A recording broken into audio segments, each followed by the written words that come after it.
Salut les Wargamers, c'est Ivy de French Wing Show, votre chaîne d'informatique et d'écriture. Aujourd'hui, je suis en compagnie de Prime pour la lecture et l'analyse d'un nouveau livre d'armée, d'un nouveau Battle Tome pour Warhammer Age of Sigmar ultra populaire, les Skaven. On arrive dans l'ère de la saison 1 de Warhammer Age of Sigmar grâce au manuel général. On va donc y appliquer justement tout ce qu'on y a trouvé. Pour rappel, 2 bataillons, un qui nous permet de pouvoir compter pour 3 à partir du moment où on est une ligne de moins de 4 points de vie. Ça va concerner énormément de vermines de ce petit Battle Tome, et aussi le fait de pouvoir intégrer jusqu'à 3 unités non behemoth dans un bataillon qui va leur permettre d'avoir plus un dégât.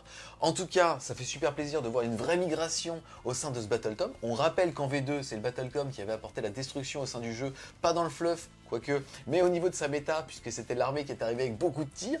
Là, fort heureusement, ça n'est pas le cas. C'est une V3isation d'une des armées les plus charismatiques de l'univers. Qu'est-ce que tu en as pensé? Je suis tout à fait d'accord avec toi. Il n'y a pas un énorme changement dans le gameplay, c'est-à-dire que la plupart des War Scrolls ont de subtils changements, donc c'est une mise à jour, on va dire V3, un peu comme les Daughter of Cain, tu vois, et à contrario, pas comme les Nighthound où le gameplay avait vraiment totalement changé. Là, on va quand même retrouver un peu le même séquençage un peu étrange qu'on avait, c'est-à-dire avec des règles qui vont être induites plus par les héros que par véritablement des sous-allégeances avec des clans. Tu n'as pas de vraies sous-allégeances, mais chaque héros va t'apporter des petits bonus qui sont assez classiques liés à l'ADN du clan, c'est-à-dire typiquement le clan Pestilence va te mettre quand même des maladies, donc des blessures mortelles, le clan Eshin va bien assassiner tes héros, mais il est très bien équilibré, donc ça c'est quand même toujours une bonne chose. Games continue vraiment son bon travail à ce niveau-là. Il est bien équilibré, donc intra, les unités entre elles, je pense que tu as beaucoup de choix à faire pour faire une liste parce qu'il y a un certain nombre d'optiques qui ont l'air très intéressantes et beaucoup d'unités qui paraissent parfaitement jouables.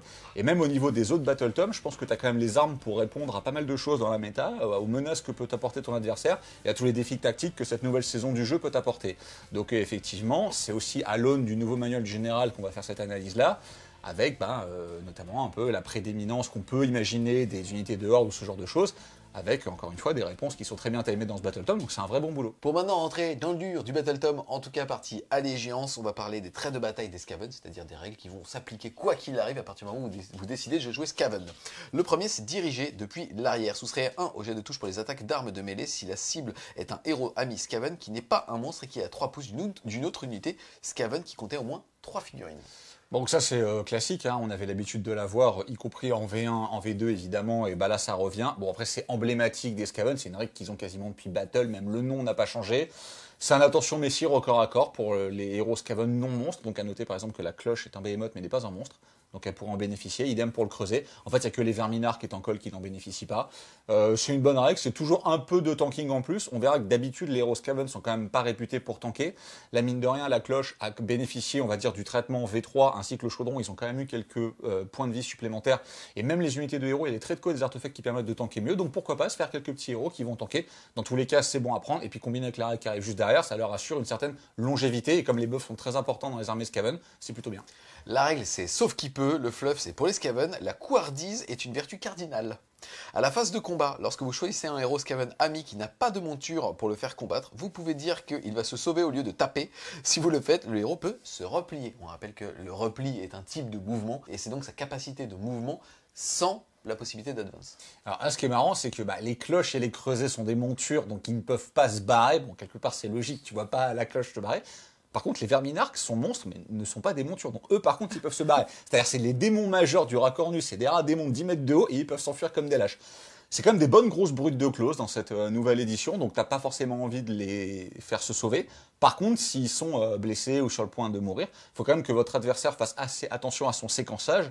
Et le coup classique, et on l'a connu sur une game, c'est de charger avec unité, d'engager unité le personnage et de te dire c'est bon, j'ai pulvérisé les deux, je taperai plus tard. Et le personnage, un prophète gris en l'occurrence, se barre et t'as l'air un peu bené.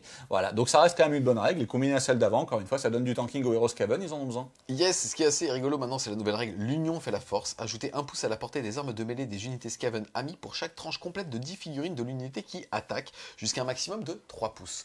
On n'oublie pas que ça se combine aussi avec le fait de maintenant pouvoir taper quand on est à un demi-pouce d'une unité, d'une figurine à un demi-pouce d'une unité ennemie. Ouais, alors c'est pas tout à fait que ça se combine, c'est que tu choisis l'un ou l'autre. En fait, la plupart du temps, les unités Skaven sont sur des socles de 25 et ont une range de 1 voire de 2. Donc sur certaines unités, typiquement sur les moines de la peste, ça a peu d'impact. Sur les guerriers des clans, ils sont pas là forcément pour taper. Par contre, on verra qu'il y a des petites unités, et notamment, je pense, une des pépites du Battle Tome qui sont les vermines de choc, donc les Storm Vermines, encore une fois, une unité emblématique des Skaven, qui eux en bénéficient relativement bien, parce que tu as quand même très envie de les jouer par 30, parce que c'est une vraie bonne unité. Et du coup, tu vas les jouer par 30, donc ils vont avoir range 3 sur leur halberd, ce qui veut dire qu'ils vont quasiment systématiquement pouvoir te taper les 30. Et comme ils ont quand même de très bonnes lignes d'attaque et qu'il y a toujours de très bons artefacts ou de traits de commandement, de buff, c'est une unité qui peut vraiment te moissonner la tronche, quoi. Sans même rentrer dans les nouveaux bataillons, un dégât en plus, ce genre de choses, ça va être une très bonne unité de saturation et la saturation semble adaptée au méta qui se dessine. On enchaîne ensuite avec les traits de bataille des grands clans. Vous allez voir en fait qu'au sein du Skaven, pour les personnes qui ne connaissent pas leur fluff, c'est plein de petits clans. Vous pouvez les jouer tous en même temps. Par contre, il ne faut pas oublier que quand on joue une figurine qui a un mot-clé, elle a le droit à ses petits bonus. Le premier, c'est le maître clan. Alors le maître clan, c'est le clan dans l'ombre en fait, c'est-à-dire c'est le clan qui manipule les autres clans, donc c'est le clan majorité du Conseil des 13 et notamment des prophètes gris, donc vous allez retrouver le prophète gris à pied, le prophète gris sur cloche, le prophète gris nommé, donc notre ami Tankol sur son rat géant et sa 15e édition de sa monture qui n'arrête pas de mourir, et deux Verminarques, donc le nommé Screech Verminkin, le roi démon, et le Verminarque Warpseer, c'est-à-dire celui qui a l'orbe, voilà. Donc c'est quand même des personnages sorciers qui sont tous très bons mais qui sont quand même relativement chers, et pour tous les clans, on verra, vous avez donc un bonus quand vous êtes Master Clan, et quand votre armée contient 3 personnages du même mot-clé, vous augmentez le bonus. Donc autant on peut faire des armées à thème Eshin, Moulder, Verminus, Pestilence ou Scryer de manière assez simple, autant 3 héros Maître Clan, et même si la règle est quand même assez sexy, je pense que ça va être un vrai choix de liste, ça va pas être si facile que ça à rentrer. Yes, donc au niveau des bonus Maître Clan, le premier c'est Manipulateur habile. Jetez un dé avant d'allouer une blessure ou blessure mortelle à un héros Maître Clan ami qui n'est pas un monstre, et au lieu de faire un jet de protection pour une blessure ou une blessure mortelle qui va être allouée à ce héros, si le héros est à 3 pouces ou moins d'une ou plusieurs unités Skaven ami, donc ils n'ont pas besoin de partager le clan, ça c'est assez intéressant. Comptant au moins 3 figurines sur 3+, la blessure ou blessure mortelle est allouée à une des unités amies au lieu du héros. C'est une grosse survivabilité avec le petit garde-fou de ne pas autoriser les monstres à faire ça, parce que pour le coup les deux Verminarques auraient vraiment été hyper forts s'ils avaient eu des gardes du corps. On verra que dans le Battletop il y a une unité de garde du corps, c'est les fameuses vermines de choc dont on a parlé tout à l'heure. Eux à l'inverse transforment tous les autres, quel que soit encore une fois le clan, en garde du corps, donc c'est quand même vraiment pas mal, notamment sur une cloche, qui est quand même une figurine qui est assez importante pour l'armée, qui a toujours en plus la règle où tu as besoin d'avoir des petits rats autour de toi pour pousser ta cloche, et du coup, en plus les blessures vont aller sur les petits rats, ce qui lui assure quand même un vrai bon tanking. Yes, ensuite la deuxième aptitude c'est toujours 3 coups de griffe d'avance, là pour le coup ça nécessite en effet d'avoir 3 héros Maître Clan pour pouvoir bénéficier de cette aptitude. Après avoir choisi la première de vos unités Skaven qui va courir pendant la phase et fait un jet de course pour elle, vous pouvez utiliser ce jet de course à la place des autres jets de course que vous ferez ensuite pour les unités Skaven. Sympa. Après avoir choisi la première de vos unités Skaven qui va tenter une charge pendant une phase et à faire un jet de charge pour elle, vous pouvez utiliser ce jet de charge à la place des autres jets de course pour les unités Skaven amis jusqu'à la fin de la phase. Vous l'aurez compris, il y a un petit problème de trad, mais à partir du moment où vous avez chargé avec une unité Skaven, si vous faites un gros jet, vous pouvez tout simplement le répliquer. Pour ça, la contrepartie, encore une fois, c'était d'avoir 3 héros comme ça. Il est précisé ensuite qu'après avoir choisi la première de vos unités Skaven qui va combattre pendant une phase et qu'elle fait éventuellement un mouvement d'engagement, chaque autre unité Skaven amie qui est sur le champ de bataille est à 3 pouces de l'ennemi peut faire un mouvement d'engagement aussi.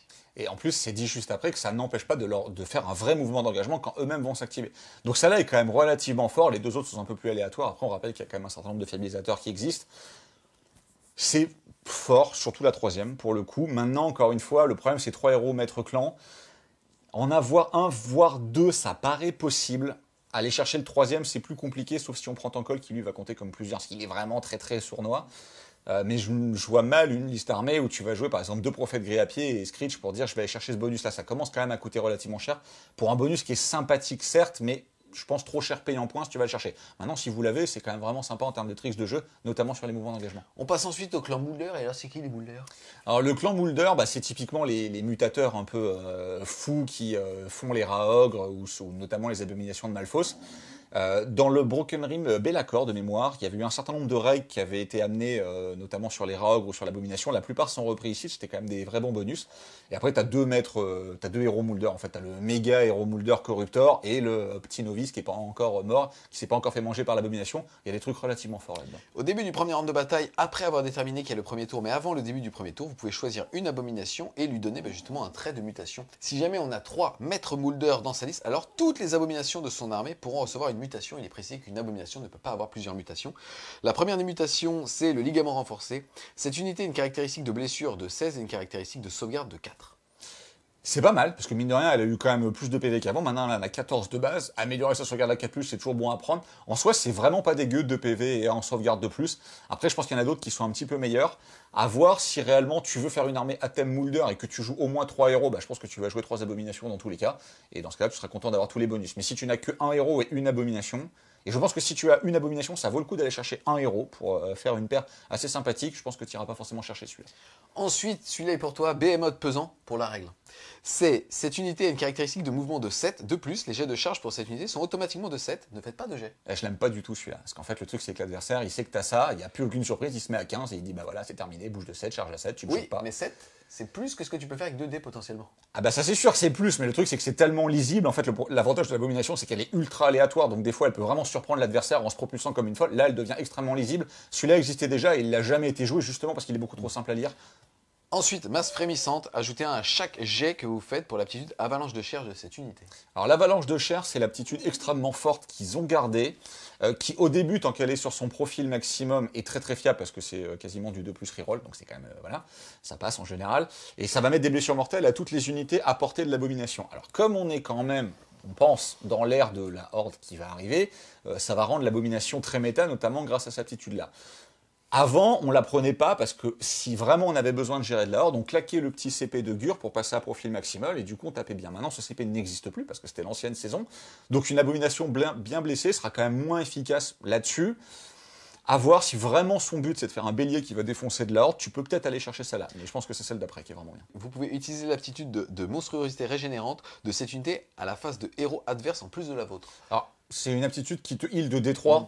Bah là, ça te heal de D3 sur les 2 tours. Donc si met qu'un double tour, il la sèche moins facilement. C'est quand même pas si mal, c'est quand même pas si mal. Ensuite, vous allez avoir pic de Malpierre. Vous pouvez relancer le dé lorsque vous utilisez l'aptitude pieux de Malpierre de cette unité. Alors le pieu de Malpierre n'a pas changé, on est obligé de teaser un peu le War Scroll de l'abomination en faisant ça, mais en gros, il a une immunité à la magie sur 4+, un peu comme les dragons Stormcast. Bah là, c'est un 4+, relance. C'est-à-dire que si un jour on a un méta très orienté magie ou si vous jouez contre du Tzinch, vous prenez ça. Sinon, de manière globale, il n'y a pas tant de sorts très impactants aujourd'hui, en tout cas très impactants sur des monstres. Peut-être pas celle-là que vous allez chercher. La dernière, les amis, organe de secours, Métine, elle est pour toi. Vous pouvez relancer le dé lorsque vous utilisez l'aptitude trop horrible pour mourir de cette unité. Alors en gros, c'est quand votre abomination va être tuée, vous allez jeter un dé. Sur 1 ou 2, elle meurt, pour de vrai. Elle meurt. Sur 3 ou 4, elle fait des 3 blessures mortelles et elle meurt. Et sur 5 ou 6, elle ressuscite. Donc là, c'est 5 ou 6. Et si vous le ratez, vous pouvez retenter encore un 5 ou 6. Donc ça veut dire que votre abomination va certainement ressusciter. Et une fois qu'elle ressuscite, toutes les blessures qui lui sont infligées et qui devaient encore lui être allouées sont annulées. Et derrière, elle peut continuer à régénérer, etc. Donc celui-là me paraît quand même vraiment très fort. À noter qu'avant, elle avait un petit côté frustrant quand l'adversaire utilisait sa tactique tuer un monstre sur elle. Parce qu'en fait, si tu réussissais ton 5+, tu privais l'adversaire de ses 2 points de tactique. Aujourd'hui, cette tactique n'existe plus. Donc bon, quelque part, c'est peut-être un petit peu moins grave. Maintenant, l'abomination, même si elle a un peu augmenté en points, elle a quand même gagné 2 PV, donc c'est quand même pas mal. Et encore une fois, je pense qu'au niveau de ses attaques, elle est très méta grâce à son anti-horde, et elle est très polyvalente parce qu'elle a des attaques avec du gros range ou du gros dégâts, donc elle peut gérer de l'élite ou des personnages. Et en plus, sa mutation, on l'a choisie au début de la game, donc c'est ultra adaptatif. Ouais. Tu disais, si on joue contre Tzinch, on fait pas de l'anti-jeu à mettre ça sur sa liste si on a qu'un pote. C'est qu'on peut le choisir, c'est légit. Ouais, c'est ça. Donc franchement, de manière globale, le dernier me paraît quand même un peu plus fort. Mais après, effectivement, tu peux t'adapter. Il y a vraiment beaucoup de hordes, je vais peut-être stabiliser cette attaque-là. Ou il y a beaucoup de magie, je vais prendre ça. Ou alors, il y a ni horde ni magie, je vais prendre la première, parce que récupérer 2 points de vie et une meilleure sauvegarde, c'est toujours bon à prendre. Yes, ensuite, on passe au clan Eshin. Ouais, alors ça, c'est les rats ninja assassins qui se sont entraînés dans le vieux monde AKT, voilà. C'est un clan qui a toujours été plus fluff que réellement intéressant parce que bon, les règles sont là pour tuer des héros. Les règles sont fortes, mais elles sont portées par des unités qui sont pas dingues. Maintenant, on a une nouvelle mouture du Deathmaster, enfin de l'assassin Skaven, qui est la seule nouvelle figurine du Battle Tom. Ça, c'est quand même la petite doléance, parce qu'il y a certaines figurines qui sont un peu vieillissantes. Lui, il est là et il est magnifique. Les règles sont ok. Le truc, c'est qu'encore une fois, je pense que la triade d'assassins, donc pour avoir 3 héros Eshin, t'iras quasiment jamais le chercher, à moins vraiment de faire une armée à fluff basée là-dessus. Mais le Verminarch Deceiver est quand même pas mauvais, même s'il a pris en coup en point, il a plus de 400 maintenant, mais ça reste quand même un très bon assassin. Il y a toujours des traits de co et des artefacts qui sont sympas, donc à en avoir 1 ou 2, pourquoi pas. Yes, leur règle, ça va être maître du meurtre, pour maître Splinter. En gros, au début du premier round de bataille, après avoir déterminé qui a le premier tour, mais avant le début du premier tour, on va pouvoir choisir un héros ennemi sur le champ de bataille et ajouter un au jet de touche et de blessure pour les attaques des unités clan Eshin qui ciblent le héros. La particularité, c'est que si jamais on a 3 héros Eshin, alors ça sera ajouté 1 au jet de touche et de blessure contre les héros et pas seulement celui qu'on aura choisi. Alors si tu as vraiment une armée à thème Eshin, ce qui est bien déjà, c'est qu'avant c'était juste l'assassin qui avait ce bonus-là, donc c'était quand même moyen. Maintenant c'est toutes les unités Eshin, et il y a quand même des unités Eshin qui sont pas mal, notamment parce qu'elles se projettent ou qu'elles s'infiltrent. Donc mine de rien, tu choisis un petit héros sorcier ou ce genre de choses, tes petits coureurs d'égout ou tes coureurs nocturnes vont pouvoir l'assassiner beaucoup plus facilement, même si le vrai maître assassin n'est pas forcément dans le coin. Et après, si tu joues une armée full et chine, bah tu te fais plaisir, si ton adversaire il a plusieurs héros, vont quand même passer un sale quart d'heure parce que les bonus sont forts. Ensuite, on va voir le clan Verminus. Alors ça, c'est le clan classique, on va dire, c'est tout la ripaille des Skaven de base, les vermines de choc, les moines de la peste, le Clawlord, donc maintenant ça s'appelle Âpre Griffe, je crois, ou une traduction horrible, et le Verminarque, qui est une des bonnes surprises de ce Battletome, le Verminarque, l'anciennement le Warlord, celui qui a l'énorme point griffe, qui a l'air d'être une très très bonne entrée, donc c'est un bon clan. Yes, leur règle, ça va être puissant chef de guerre. C'est une action héroïque que va pouvoir faire un Griffarque ami au lieu d'en choisir un dans le tableau de règles de base. Si vous le faites, on va pouvoir choisir un trait qui sera justement utilisé pendant toute la durée du tour. La particularité, c'est que si on a 3 héros Verminus, ça sera pas un, mais tous qui pourront le faire. C'est peut-être le clan où tu auras le plus de facilité, parce que le Griffarque, je vais dire Clawlord pendant toute la review, le Clawlord est quand même pas cher, a une bonne aptitude de commandement, et encore une fois, le Verminarque est vraiment pas mauvais, je trouve. Et ils synergisent quand même bien les vermines de choc ou même les rats des clans classiques. Donc pourquoi pas te dire, il y a quand même des traits de co qui sont sympas à aller chercher, en prendre juste un de plus si tu as déjà les deux qui sont pas déconnants à mettre dans une liste. C'est pas une taxe qui est si énorme. Après, est-ce que le bonus est réellement nécessaire? Je pense pas, mais ça se fait. Ensuite, on va voir les chouchous, le clan Skryre. Oui, bon, bah ça n'a pas changé, hein. C'est toujours fort. C'est toujours les bougies de Malpierre et c'est toujours fort. Oui, bon, en gros, c'est des ingénieurs. Ouais, c'est ça, c'est des ingénieurs un peu fous et qui font des trucs bien avec leurs bougies. Bougie de Malpierre, en gros, si on a un héros au début de la game, on va générer D3 plus 3 bougies de Malpierre. Et si on a 3 héros, ça sera tout simplement D6 plus 3. Et on va pouvoir les utiliser de plein de façons différentes. La première, c'est tout simplement à la phase de héros, on va pouvoir choisir un sorcier du clan Skryre ami. Et alors, vous pourrez relancer les jets de lancement et de dissipation pour le sorcier jusqu'à la fin de la phase. Par contre, la wheel qu'il a pris était un petit peu pas ouf, tu vois. Et résultat, s'il va jeter un dé sur un 1, il va prendre des 3 blessures mortelles. C'est toujours pas mal, sachant que la magie Skaven a très peu changé. Les sorts sont toujours bons. Ouais, je pense que voilà. Après, la seule petite doléance, avant de voir juste les autres aptitudes, c'est que c'est peut-être le plus simple d'en mettre 3, mais passer de D3 à D6, c'est quand même pas dingue en termes de variance. Tu auras une ou deux bougies de Malpierre supplémentaires. Ça aurait été mieux un bonus fixe, par exemple, passer à D3 plus 6. Bon voilà. Mise en dehors de ça, les bougies de Malpierre, ça reste toujours aussi fort parce qu'elles n'ont pas changé. Deuxième effet qui se coule, c'est à la phase de tir. Un héros du clan Skryre va pouvoir choisir jusqu'à 3 unités différentes à 13 pouces de lui du clan Skryre. Et on va tout simplement ajouter à la caractéristique de dégâts des armes à projectiles. Par contre, la contrepartie, comme d'hab, là pour le coup, c'était sa poudre qui était pas bonne. À la fin de la phase, il va jeter un dé sur un 1, il prendra des 3 blessures mortelles. Ouais, bah ça reste hyper fort. Voilà, ça reste fort sur les globadiers, les Jeza et toutes les armes régimentaires, les mitrailleuses Ratling qui sont portées par les Stormfiends. Enfin, ça avait fait ses preuves et ça n'a pas changé, donc c'est toujours aussi bien. Et la dernière aptitude, c'est au corps à corps. Par contre, là, c'est que pour lui. Il va tout simplement pouvoir ajouter plus 1 pour toucher, plus 1 pour blesser. Et à la fin de la phase, il prendra des 3 blessures mortelles sur un 1.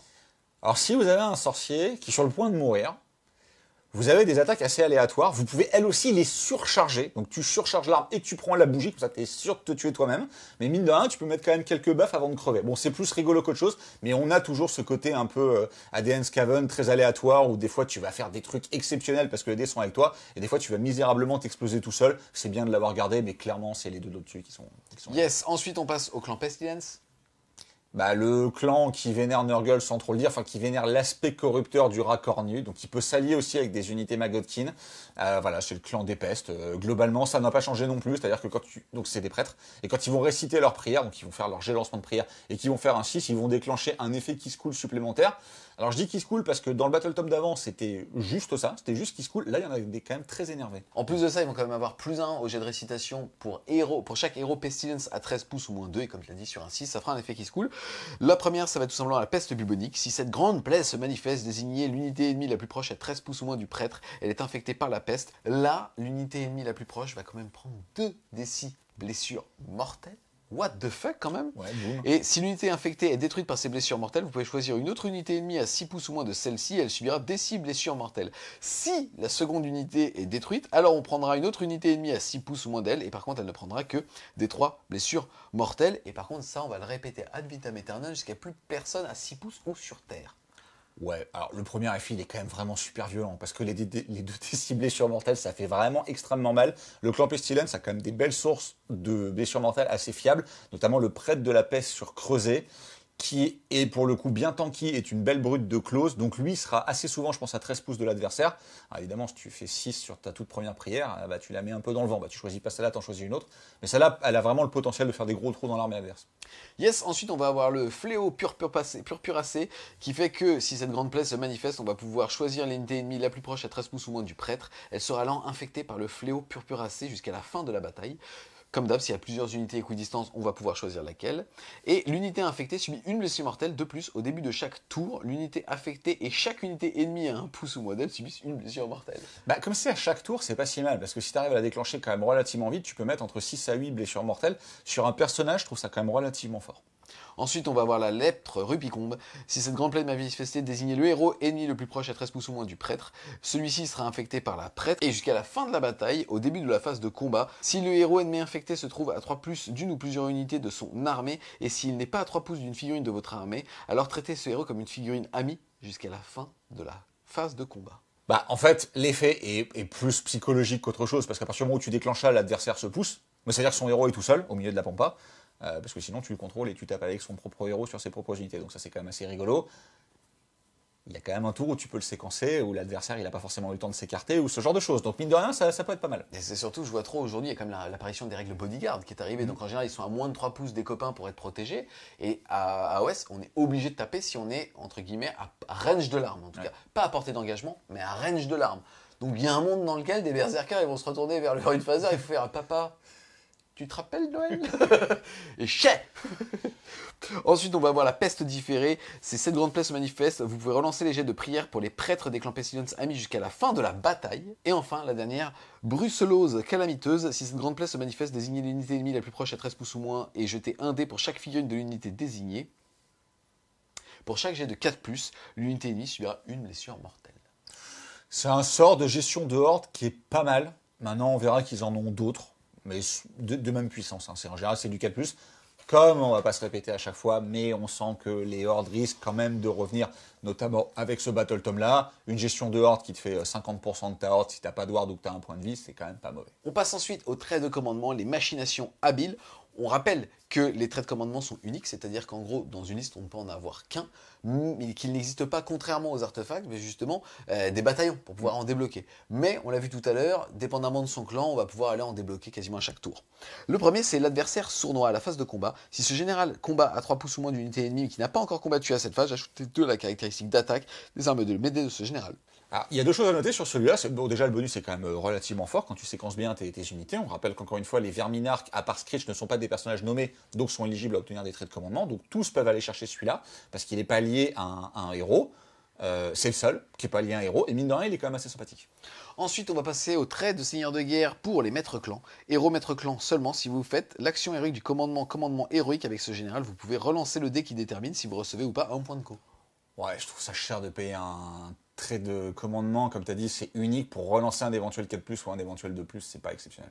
Yes, ensuite, toujours pour les héros maître clan, vous pouvez relancer les jets de lancement, de conjuration et de dissipation pour ce général. Bon, ça c'est quand même un peu mieux, parce que comme on a dit, la magie Skaven, t'as quand même des sorts assez durs à lancer, mais qui sont vraiment bien. Tankol a des très bons lancements de sorts, mais c'est un personnage nommé, donc il n'a pas le droit au trait. Par contre, les prophètes sur cloche, ou juste les prophètes à clé, ont quand même des sorts assez sympathiques, ça peut être bien aussi. Ensuite, mon préféré, intrigant diabolique, toujours pareil pour les maîtres clans, jeter un dé à chaque fois qu'une figurine ennemie donne un ordre à trait de pouce de ce général. On va jeter un dé sur un 5+, l'ordre ne sera pas donné, le point de commandement sera quand même utilisé, c'est le Skaven qui le récupère. Ouais, c'est fort. Hein. Alors c'est frustrant, je sais que t'aimes pas ces mécanismes, mais on voit que la plupart des BT commencent à en avoir maintenant, donc au final si tout le monde a les mêmes armes, c'est peut-être un peu moins frustrant. Celui-là en plus il est très Skaven dans l'ADN et il est fort. Alors là où je le trouve moins frustrant, c'est que en général tu vas l'utiliser potentiellement phase de combat, le +1, phase de déroute, et ainsi de suite. Donc comme ça se lisse sur le tour, ça me choque moins que dès le début on t'en prive en fait. Je sais pas si tu vois ce que je veux dire. Ouais, par contre je suis d'accord avec toi, mais si tu fais sauter une immune braverie, ah bah c'est Bagdad derrière, donc ça peut être potentiellement très fort. Et si tu le réussis trop souvent dans la game, sachant qu'en plus tu le voles, l'adversaire perd, tu récupères le point de go. Enfin, tous les effets sont forts. Évidemment, l'unité n'en bénéficie pas. tu le réussis trop dans la partie, ça peut être un peu frustrant. Mais bon, encore une fois, d'accord. c'est les Skaven, oui, ils ont beaucoup de variances. Ensuite, on va avoir Mutateur Astucieux. C'est un héros du clan Moulder seulement. Si ce général est à 3 pouces d'une autre unité Moulder amie, avant d'allouer une blessure ou une blessure mortelle pour ce général, et au lieu de faire le jet de protection de ce général, alors on va pouvoir jeter un dé sur un 3+. C'est l'unité à côté qui la prend. Ouais, c'est pour rendre garde du corps, les autres unités uniquement pour les héros Moulder. Je pense que t'en as pas besoin. Bon, il a le mérite d'exister, mais il est pas terrible. Ensuite, toujours dans le clan Moulder, on va avoir le modéleur suprême. Ajouter un jet de toucher de blessure pour les attaques des unités bêtes de combat amis qui sont entièrement à 13 pouces.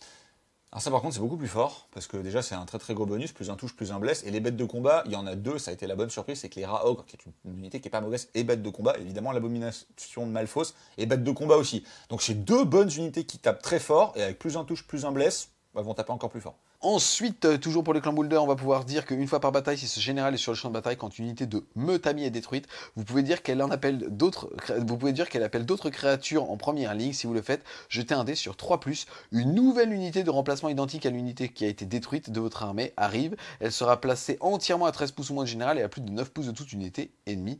Et on précise qu'une unité pétée ne peut revenir qu'une fois, mais bon, c'est usage unique. Alors, ce qui est marrant, c'est que les ogres sont et bêtes de combat, donc peuvent bénéficier du trait d'avant, et meutes, donc ils peuvent bénéficier de celui-là. Alors, il y a les rats géants qui sont meutes. Utilisez ça pour faire revenir des rats géants, non merci.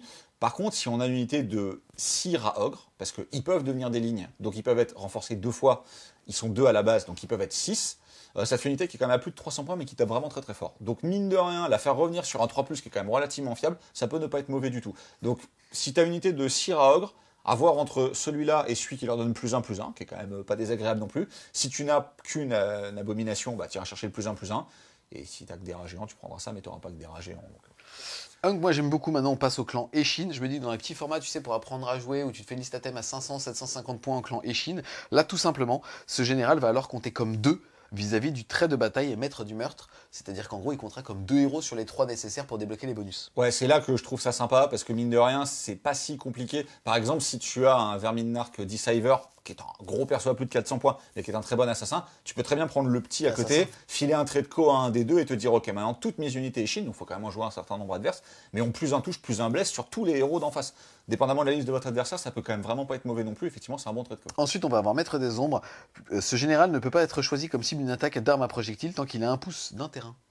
Bah celui-là, je le mets aussi sur le Deceiver, parce que mine de rien, il y a moins de tirs aujourd'hui, mais bon, ça reste un démon géant qui a une protection, qui a 13 PV, etc.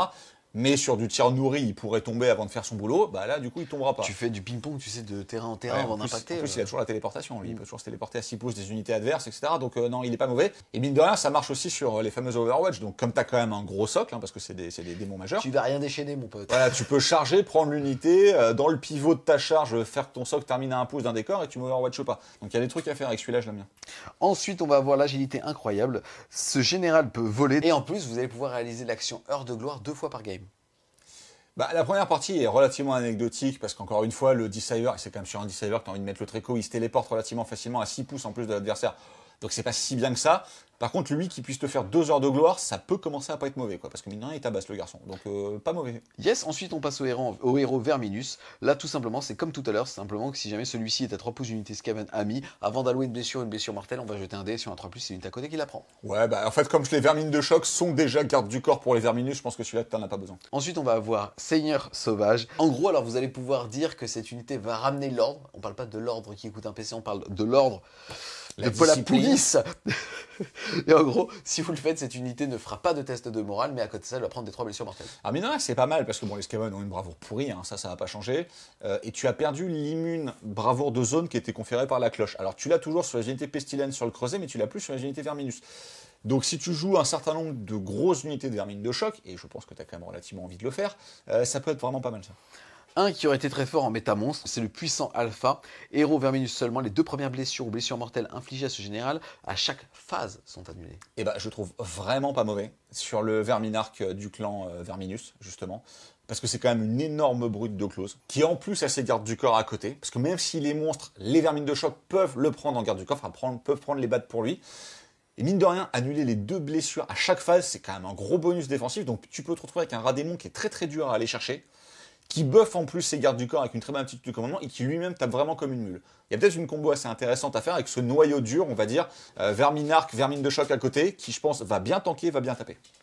Ensuite, on va avoir superviseur de destruction, donc on passe au clan Skryr. Si une unité amie à 13 pouces ou moins de ce général et cachant une équipe d'armes est détruite, l'équipe d'armes cachée n'est pas détruite. Avant de retirer du jeu la dernière figurine tuée de l'unité détruite, vous pouvez placer l'équipe d'armes amie à 3 pouces. En soi, c'est ok. Les équipes d'armes sont pas mauvaises. Tu peux effectivement les mettre dans des unités pour les cacher. En général, c'est des unités plus gardiens de but. Elles vont pas forcément se faire détruire tout de suite. Et même au pire, tu perds ton équipe d'armes. Je pense que le point, en général, c'est 60-70 points. Ça vaut pas forcément un trait de co, quoi. Yes, ensuite on va avoir collectionnaire et mérite, tout simplement. Ajouter 2 au nombre de bougies de Malpire que vous utilisez pendant la bataille si votre armée inclut ce général. Si tu as beaucoup d'unités Skryr, pourquoi pas, ça fiabilise bien le fameux D3 ou D6, ce sera D3 ou D6 plus 5, mine de rien, ça peut être pas si mal. Encore une fois, sur une armée à thème clan Skryr, pourquoi pas. Ensuite, on va avoir inventeur dérangé. C'est là où on voit peut-être l'arrivée du tir quand même. C'est mieux, ça. Puisque au début de votre phase de tir, vous pouvez choisir une unité clan Skryr amie entièrement à 13 pouces ou moins de ce général. Ajouter 1 au jet de touche pour les attaques d'armes à projectiles de l'unité jusqu'à la fin de la phase. C'est mieux, voilà. Ça n'a pas changé, hein. Il était déjà là avant, il est toujours là, il est toujours bien, parce que ça permet de donner plus 1 à une unité et un autre plus 1 à une autre unité avec l'ordre, comme on peut pas lancer 2 fois le même ordre dans la phase. Et il y a quand même un certain nombre d'unités Skryr qui ont, pareil, très peu changé par rapport à avant. Tout ce qui est Jedi Globadier, c'est toujours là, c'est toujours bon, donc c'est pas mal celui-là. Ensuite, on passe au trait pour les Pestilence. Celui-là, il est ultra fort. C'est ajouter 1 au jet de récitation pour ce général. Et on rappelle que la malédiction, La grande plaie. la grande plaie, c'est sur du 6 et il n'est pas précisé non modifié. C'est sur du 6+. Donc ça veut bien dire que tu prends tous les bonus, sachant que tu as des bonus si tu as d'autres héros et tu as encore un bonus sur celui-là. Donc là, c'est l'équivalent d'un héros en plus. Ça veut dire qu'en gros, si on décide de faire une liste à thème, on sera à 3 héros qui feraient des relais, un triangle magique, et là, on sera à plus 4. Donc mine de rien, le 6+, il va arriver assez vite. Donc les 2d6 blessures mortelles, où je te bute ton propre héros, où tu vas prendre une blessure mortelle à chaque tour. Non, ouais, celui-là, il est pas mal. Il est vraiment pas mal. Ensuite, on va avoir ajouté les caractéristiques de dégâts des armes à projectiles utilisées par les unités catapultes de la peste amie qui sont entièrement à 18 pouces. Celui-là, il est très nul. Alors la catapulte, c'est pas mauvais en soi. Enfin, c'est une artillerie à 135 points qui gère quand même pas mal les hordes. Faudrait vraiment jouer. En fait, c'est l'ancien bataillon où tu devais jouer 3 catapultes et un prêtre transformé en trait de co. Bon, vraiment, dans une liste à thème où t'en joues 3, peut-être, sinon tu le feras pas. Ensuite, on va avoir le scrofuleux. En gros, à la fin de la phase de combat, jetez un dé si ce général est à 3 pouces d'unité ennemie ou pas. Sur 4 pouces, il lâche une caisse et l'unité à 3 pouces de lui prend des 3 blessures mortelles. C'est très moyen. C'était juste pour lâcher un prout. Oui, je sais, mais c'est très moyen. Ensuite, on passe aux artefacts de pouvoir. On rappelle que vous en avez un de base et que vous pouvez aller choisir un certain nombre de de bataillons pour pouvoir en avoir un autre, voire 2 autres, mais ça serait quand même compliqué. Oui. Le premier, c'est la ronge éclat. En gros, c'est pour les maîtres clans. Choisissez une des armes de mêlée du porteur. Si une ou plusieurs blessures infligées par cette arme, ou alors subit une blessure, l'ennemi va subir une blessure mortelle à la fin de chaque round de bataille, même si la blessure a été guérie. C'est tout pourri. Ça aurait été par tour, je me serais dit peut-être. Déjà, il faut noter que les Master Clans, c'est pas des brutes de close, hein, à part leur Verminarque. Et je pense que lui, il te découpe, donc en fait, t'as pas forcément besoin de faire ça. C'est comme la dague du petit gobelin. Ouais, ça meurt dans la mais mallette et en plein milieu de la nuit, t'entends le... Ouais, mais en dehors du running gag, c'est une blessure par round. Tu me prives mon plaisir de review, tu mec. vas engager le corps à corps T2, tu vas mettre 3 blessures en plus, c'est naze. Mec, c'est comme le film The Ring. Si tu te rappelles pas 7 jours après que t'as regardé cette putain de vidéo, et bah tu t'en rappelles, tu te chies dessus. Ouais, et bah là c'est pareil. Tu rentres chez toi, tu dis bonne nuit à maman, et là d'un seul coup t'entends hi. Ok. Merci. Ok, pour la ref. Ensuite, on va avoir Skaven Narc, c'est toujours pour les héros maître clan. Une fois par tour à votre phase de héros, vous pouvez choisir alors une autre unité amie Skaven à 3 pouces ou moins du porteur. L'unité choisie subit des 3 blessures mortelles, mais vous pouvez ajouter les caractéristiques d'attaque des armes de mêlée jusqu'à votre prochaine phase de héros, potentiellement 2 tours. Bon bah alors entre ta petite merde d'avant et ça, tu Je retire choisis tout quoi? ce que j'ai dit sur le film The Ring. Non mais ça c'est De la merde.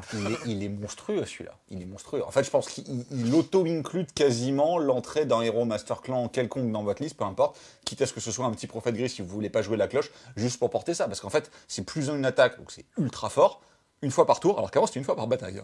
Maintenant c'est une fois par tour, donc merci l'augmentation.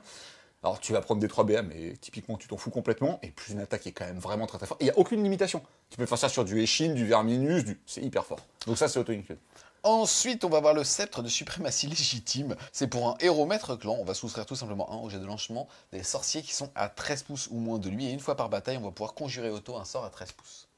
Ouais, bah je préfère rajouter une attaque à n'importe quel. Moi, je préfère ma blague du hi, sinon. Hein. Ok, bon, bah chacun le sien, mais voilà. Moi, je prends le deuxième. Ensuite, on va avoir Fouet de Croc. Pour cette fois-ci, un héros Moulder. Choisissez une des armes de mêlée du porteur. Si le jet de touche non modifié pour une attaque est un 6, alors l'attaque inflige une blessure mortelle en plus des dégâts normaux. Bah, c'est de la merde. Voilà. En général, quand ça commence par choisir une des armes de mêlée du porteur, en Skaven, vous vous doutez que c'est pas bon. Bah, ça, c'est pas bon.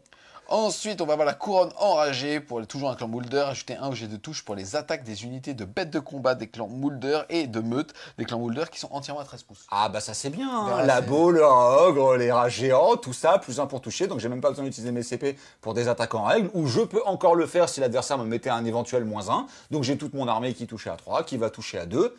On est content, voilà. Donc l'arme t'oublie, les bonus génériques, vraiment très très fort.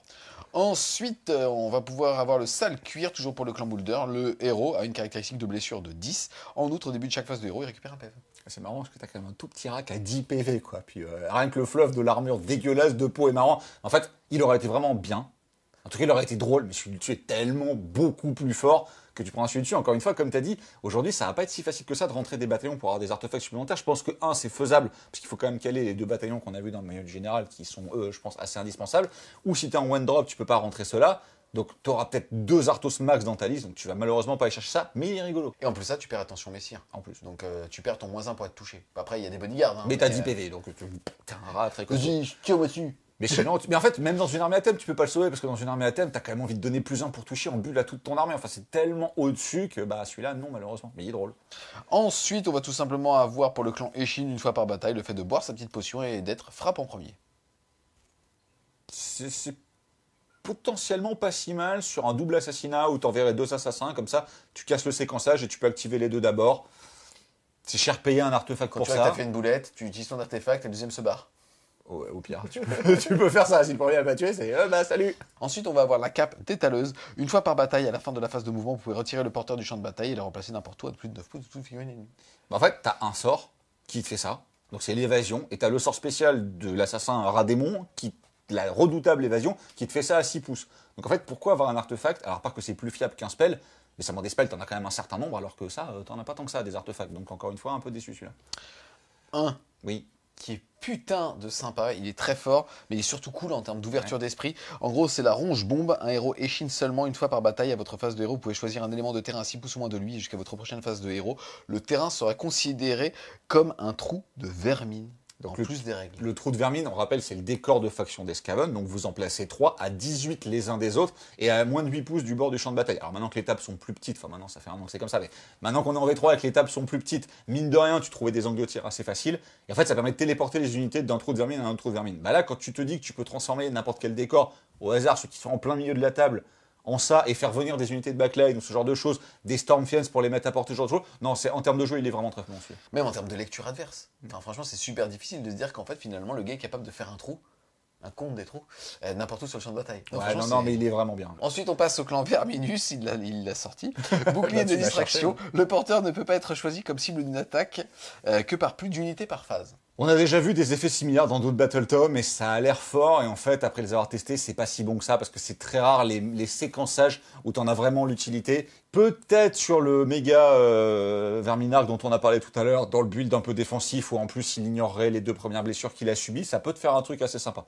Ensuite, on va toujours avoir Verminus ajouter un jet de sauvegarde pour les attaques de mêlée qui ciblent, pour les attaques qui ciblent le porteur. Et en plus de ça, si jamais il y a un héros ennemi à 3 pouces, on peut jeter un 2d6, et si on est supérieur à ses caractéristiques de bravoure, l'artefact n'est plus là. Mais il est quand même pas si mal, parce que mine de rien, le surcroît de tanking, encore une fois, pas sur un Clawlord, mais sur un Verminarch, ça peut toujours être rigolo. Et détruire un artefact de l'adversaire, s'il est... Alors, c'est pas si facile que ça à faire. Bah, détruire un artefact, ça peut toujours avoir un effet qui se coule assez sympa. Donc, il se défend celui-là. Peut-être plus que celui du dessus. Ensuite, on a le charme de Malpierre, toujours pour un héros Verminus. Vous serez un jet de sauvegarde pour les unités ennemies qui sont à 3 pouces ou moins de lui. Au début de votre phase de héros, jetez un dé sur un, le porteur prend des 3 blessures mortelles. C'est quand même très fort. Bon, t'as de la bonne reine dans Skaven, hein, mais mine de rien, t'as aussi beaucoup de bonne saturation. Encore une fois, je parlais des vermines de choc qui ont déjà une reine -1 native. Avec ça, si leur héros, encore une fois, on parle du combo, mais il faut vraiment voir les 2 unités l'une avec l'autre. S'il est au corps à corps lui-même, et vu que c'est quand même un bon personnage avec un bon châssis de clause, il peut y aller sans trop de problème. Encore une fois, les autres sont garde du corps et tout. Tu remets un -1 supplémentaire à l'unité, tu vas vraiment lui faire hyper mal. À voir si le méta nécessite d'avoir des -2, peut-être pas besoin. Mais en tout, si t'as que du zombie par exemple ou que de la witch, t'en as pas besoin. Mais aujourd'hui, t'as quand même beaucoup de bonnes sauvegardes, donc un -1, c'est pas dégueu. Hein. Ensuite, on passe au Cranscrire avec le résonateur ésotérique à Malpierre. Tout simplement, le héros, à chaque début de ronde, va gagner une bougie de Malpierre. Par contre, c'est le seul à pouvoir l'utiliser. C'est pas mal parce que ça fiabilise, mais après, grosso modo, comme il n'y a que lui qui peut l'utiliser, l'effet vraiment très fort de buffer 3 unités au tir, tu vas pas t'en servir. L'effet de corps à corps, c'est quand même pas des héros qui sont faits pour aller au close, donc c'est principalement pour relancer tes sorts. Faut considérer que c'est un espèce de Master of Magic, donc le trait de commandement générique qui va te permettre de relancer tes sorts, mais c'est-à-dire que tu vas te gaver de malpire et tu vas finir par te buter toi-même. J'irai pas chercher ça.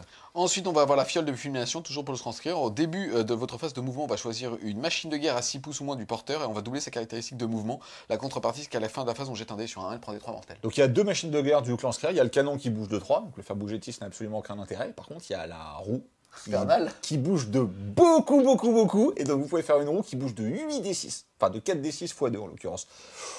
Ah, c'est plus rigolo qu'autre chose. Maintenant, si vous êtes un fervent défenseur de la roue, et on en connaît au moins un, bah, tu peux aller chercher ça pour pousser ton délire jusqu'au bout, et sinon c'est pas terrible. Ensuite, on va avoir l'orbre d'airain, toujours au Skranker. Une fois par bataille, au début de votre phase de héros, vous pouvez choisir une unité ennemie à 6 pouces ou moins du porteur et jeter un dé sur 3+, retirer l'unité choisie du champ de bataille. À la fin de ce tour, votre adversaire doit la remplacer entièrement sur son territoire à plus de 9 pouces de toute unité ennemie. Bah ça tu vois, c'est la Pokéball, mais en fait avant il était complètement débile, parce qu'avant tu le lançais sur un 6, tu tuais, sinon ça faisait rien. Là, l'effet est moins fort, L'effet est très fort. mais c'est sur 3+, donc c'est beaucoup plus fiable, et t'arrives et tu dis, allez toi, tu dégages et tu regarderas. J'adore celui-là. Le mec, c'est vraiment attends, il bien. t'impacte, phase de héros suivante, tu retournes là-bas. Ouais, ou même, tu sais, Tu arrêtes de jouer agressif. Ouais, pour te libérer un objet, ou tu dirais un Nagash, ou un Archaon, ou une Alarielle, enfin bon. Non, mais je trouve vraiment bien celui-là. Celui-là, il n'est pas vraiment bien. Il est fun, il est scaven et il est putain de fort. Ouais, non, mais t'as raison. En fait, avant, moi, j'étais resté sur le 1 héros, mais le fait de pouvoir choisir une unité, ça fait péter les Mais vous savez, cordons. tous les mecs, ils te font des lignes, en Ouais. mode, tu peux pas me charger. Ah ouais. Non, mais c'est très fort. t'as raison. Pokéball. Ça, ouais. Et c'est à ta phase de héros, donc tu bouges après et tout. Non, franchement, c'est génial. Oui, oui. Non, mais il est il est très Non, mais bien. il- Et c'est une Pokéball en plus, t'as juste envie de Mais le attends, balancer. c'est quoi? On va lire les fluffs, les gars. La review, il est tard. Il est déjà plus de minuit. Il est tard. On s'en bat les couilles. Cet orbe de rouage enchevêtré, gros comme le poing, peut déchirer la trame de la réalité et plonger un adversaire à proximité dans le royaume du chaos. Ils devraient avoir un malus quand ils reviennent. Parce qu'ils sont quand même passés dans le royaume du chaos, où ils devraient avoir perdu des mecs ou un truc comme ça. Attends, moi, il y a un héros qui me fait ça sur unité, je veux plus jouer contre lui. Franchement, le mec, tu tapes trop fort. Tu vois. Ah, il est vraiment top celui-là. Ensuite, on va voir la lame de corruption. Donc, pour le clan Pestilence, cette fois-ci, choisissez une des armes alliées du buteur. Si le jet de blessure non modifié d'une attaque est 6, alors l'arme a une caractéristique de perforation de -3 et la caractéristique de dégâts passe à 6. Alors, c'est peut-être le contre-exemple qui dit que bah, c'est pas non plus exceptionnel. Hein. Mais mine de rien, quand tu fais 6 pour blesser, bon, c'est pas si facile que ça, tu mets une vraie grosse patate. Voilà.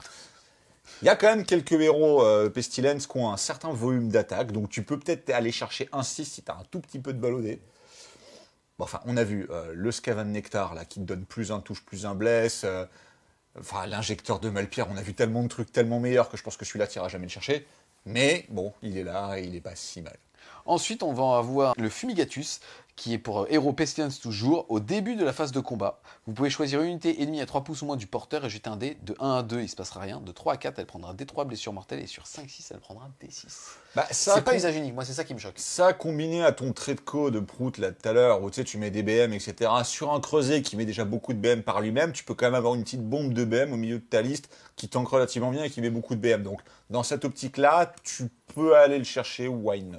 Ensuite, on va voir le Cloquepuce. C'est toujours pour les Pestilence. Le kyste vivant. Sois précis Exactement, avec lui, c'est parce que lui, il est là Cloquepuce. depuis le tout début. Le kyste vivant, cette pustule consciente migre d'un hôte à l'autre, chuchotant ses idées délirantes afin de plonger ses victimes dans une frénésie enfiévrée. Les effets de frappe en premier s'appliquent au porteur s'il effectue un mouvement de charge au même tour. À partir du deuxième round de bataille, au début de la phase de héros, vous devez, c'est une obligation, Oui. transférer cet artefact à une autre unité héros du clan Pestilence ami sur le champ de bataille si c'est possible, même si le héros a déjà un artefact de pouvoir. En fait, je l'adore, parce que déjà, un, il est historique, deux, il est super fun, parce que c'est quand même un kyste vivant qui parle aux Skaven et qui les rend fous. Enfin, je sais pas où ils sont allés chercher celui-là. L'effet est pas Dans la si weed, mal. Dans la weed. Ah, peut-être. Ouais. Après, l'effet est pas si mal, dans la Malpierre, on va dire, pour rester fluff. Voilà. Moi je peux dire qu'à Nottingham, j'ai pas vu une fois de la weed. Elle était là. C'est de la Malpierre, donc ne faites pas ça chez vous, c'est réalisé par des professionnels, c'est marrant et c'est fluff, bon on t'ira pas chercher évidemment, mais il a le mérite d'être là et celui-là il me fait toujours On mal. a fait le tour des traits de commandement Oui. et des artefacts. Il y a de bonnes choses hein, quand même. Il y a des super bonnes choses qui sont dans l'ADN Skaven et qui sont fun et fortes. Et il y a des vrais choix à faire, encore une fois ça j'aime bien quand t'as pas genre un trait de co qui écrase tout le reste ou un artefact qui écrase tout le reste où tu dis malice c'est ça et c'est terminé. Bon le Skaven Nectar, enfin le breuvage Skaven, le plus une attaque est quand même ultra fort. Mais si tu vas chercher un bataillon qui te donne un deuxième artefact, tu as beaucoup de choix à faire en fonction de tes héros, de ta liste. Et en trade co, il y a quand même des trucs sympas. On rappelle qu'aussi, il y a des trade co génériques, etc. C'est d'une bonne mouture. Voilà, c'est une bonne mouture. Moi, je reste, excuse-moi, sur la Pokéball. Ouais, la Pokéball, excessivement forte. Ouais. Certes, c'est sur un 3+, mais c'est un bel accord. Je me demande si c'est pas plus fort. Mais c'est une fois. Mais c'est vrai que c'est portable par n'importe qui. Attends, Non, mais il est bien. Je suis d'accord, tu m'as Mais je convaincu. vois, attends, un pack de gros glouton. Après, je joue des armées de gogol. Un pack de gloutons, elle l'a dans le cul. Elle bouge de 8. Dans mais quand le même. fondement. Oui. Et un pack de Fire Slayer vénère, Ouais, elle ça, l'a, mais tellement dans le fion, c'est elle bouge de 4. marrant, ça. Toi, ça te fait rire. Bah ouais, les mecs, ils sont tous là à protéger leur Belly Forgeron avec leur rallye à 4 et l'icône d'obsidienne. Et ils sont là avec leur hache et charge-moi et je tape en premier et dégage avec les. Mais je vois trop le mec avec sa manière. Mais ils sont où? Ah, mais ça me fait trop rire. Tu sais, il a vu un éclair. Effectivement, j'ai vu un éclair. tous les persos cachés derrière leur cordon à la mort moelleux que t'as envie d'aller chercher et tout. Et les mecs sont là, genre, oui, nous sommes derrière nos guerriers et tout. C'est tout ce que ta magie peut faire. Et puis, bah, dégage, ça me fait trop rire. Franchement, excuse-moi, mais les gars, sérieux, c'est con qu'on puisse pas jouer au Fred sur Game Day. Il y aurait eu un lot pour le mec qui fait, je suis pas fou, j'ai vu un éclair. Non, mais je l'adore, celui-là. C'est vrai qu'il est bien. Insane. On passe ensuite au domaine de sort. On va donc parler d'un des deux premiers domaines, c'est-à-dire le domaine de la ruine pour les prophètes gris uniquement. Il y a la brûlure qui va avoir une valeur de lancement de 5, une portée de 13 pouces si lancée avec succès. On va choisir une unité ennemie à portée visible du lanceur et on va jeter autant de dés que les résultats du lancement. Et pour chaque 6, alors ça sera une BM. C'est un projectile magique. Même valeur de lancement de sort qui fait à peu près le même nombre de dégâts. En stat, tu vas mettre une blessure mortelle à 13 pouces. C'est pas dingo. Yes, ensuite on va avoir l'évasion qui va avoir une valeur de lancement de 6 et toujours une portée de 13. Si lancé avec succès, on va pouvoir choisir un héros à Miskaven ayant une caractéristique de blessure inférieure ou égale à 13 et qui sera à portée visible lanceur. Retirez le héros du champ de bataille et replacez-le n'importe où à plus de 9 pouces de toute unité ennemie. Les verminards ont 13 points de vie. Voilà, c'est tout. Je pense que c'est la bonne analyse de ce spell-là. Du coup, c'est quand même vraiment fort. Ça marche pas sur les cloches, ça marche pas sur les creusets. Et il est précisé qu'on n'a pas le droit de bouger à la phase de mouvement subséquente. Ouais, bon, ça heureusement, parce que sinon ça aurait été vraiment Je voulais juste broken. dire subséquente. D'accord. Quel est subséquent. Mais sinon, ouais, c'est pas mauvais. Enfin, c'est un sort historique d'Escaven qui a toujours bien fonctionné, qui fonctionne toujours quand même bien. Ça permet de remettre des personnages à portée d'aura aussi si t'en as besoin ou ce genre de choses. Comme on a vu qu'il y a pas mal de traits de co et d'artefacts qui nécessitent des bulles entièrement à 13, ce genre de choses, où ça permet de projeter un verminarque pour aller taper l'adversaire. Il a beaucoup d'utilité tactique, c'est un bon spell. Yes, ensuite questionnement, on va retrouver la Death Frenzy, donc la frénésie mortelle, qui va avoir une valeur de lancement de 7 et une portée de 13. S'il est lancé avec succès, choisissez une unité Skaven ami qui n'est pas un héros à portée et visible du lanceur, jusqu'à votre prochaine phase de héros. Si une figurine d'unité meurt, elle va pouvoir combattre avant d'être retirée. Par contre, ça n'est pas entièrement A. Mais j'ai même pas vu ça. Bah, du coup, ça veut dire que c'est le meilleur sort Skaven. Ça va pas changer, hein. C'est toujours hyper fort. Ça cible pas les héros, mais tu peux cibler des abominations, tu peux cibler des raogres, tu peux cibler des stormfields. Au hasard, tu peux cibler des vermines de choc. On va dire que j'aime beaucoup les vermines de choc, mais oui, parce que c'est une unité qui est super forte. Avec ce spell-là, t'as envie ni qu'elle te tape, ni de lui taper dedans, en fait. Donc ce spell est vraiment très très bon. On a fait le tour du domaine de la ruine, donc pour les prophètes gris, on va maintenant passer justement aux sorciers scrire qui vont avoir le domaine de la maltension galvanique. Le premier, c'est plus de ville pouvoir, qui va passer sur du 7 et qui va avoir une portée de 13 pouces. S'il est lancé avec succès, on va choisir une unité clan scrire ami entièrement à portée visible lanceur, ajouter 1 au jet de touche et de blessure pour les attaques de l'unité choisie jusqu'à votre prochaine phase de héros. Toutefois, à la fin de votre prochaine phase de héros, l'unité choisie subira des 3 blessures mortelles. Oh, boubou sniff, ils vont être tristes les Stormfiends et leurs 42 PF de prendre des 3 BM. C'est le Mormor War Power, donc avant c'était relance touche blesse, maintenant c'est plus un touche plus un blesse. Et à noter que c'est pas précisé que ça marche que sur les attaques de close. Hein. Donc ça marche sur les attaques de tir. Donc c'est le spell qui est obligatoire quand vous jouez du Stormfiend, du Jesai, du Globadier. Il était ultra fort, il l'est toujours. Il y a des bons War Scrolls dans l'armée Skaven, mais en fait c'est toutes les synergies autour de la magie, des artefacts, des traits de co qui la magnifient. Ça c'est quand même vraiment toujours aussi bon, donc minimum un sorcier scrire. De base parce que tu as besoin de porter tes bougies, parce qu'elles sont hyper importantes dans ton armée, à moins de jouer aucune unité scrire. Et puis tu prends ce spell là parce qu'il est trop fort. Puis ce sera le porteur de ta Pokéball. Aussi. Ensuite, on va avoir Accessoirement. la chaîne de Malfoudre. Malfoudre, t'as vu un éclair, tout ça, t'as vu, c'est pas mal. Il y a un thème. Là, ça va passer sur du 7 et ça va avoir une portée de 13 pouces, tout simplement. Chaque unité à portée va prendre une BM. Ouais. Ouais, on est d'accord. Ouais, enfin celui d'avant et bon voilà. Ensuite, on va avoir le bouclier Malfoudre, éclair, tout ça. Il va passer sur de 6 et lancer avec succès jusqu'à votre prochaine phase de héros. Les 3 premières blessures allouées au lanceur, à chaque phase, sont annulées. Attention, si une 4e blessure lui est allouée pendant la même phase, le lanceur subit 3 blessures mortelles et le sort est dissipé. Donc en fait, tu préviens les 3 premières et la 4e, t'en remets 3 autres. Donc en fait, comme si tu n'avais pas lancé le sort. Donc à partir du moment où tu prends 4 blessures, c'est comme si tu n'avais pas lancé le spell. Je te trouve défaitiste, mais oui. Ouais, donc en fait, non. En fait, même si j'avais 2 sorciers scrire, je prendrais 2 fois Mormor War Power.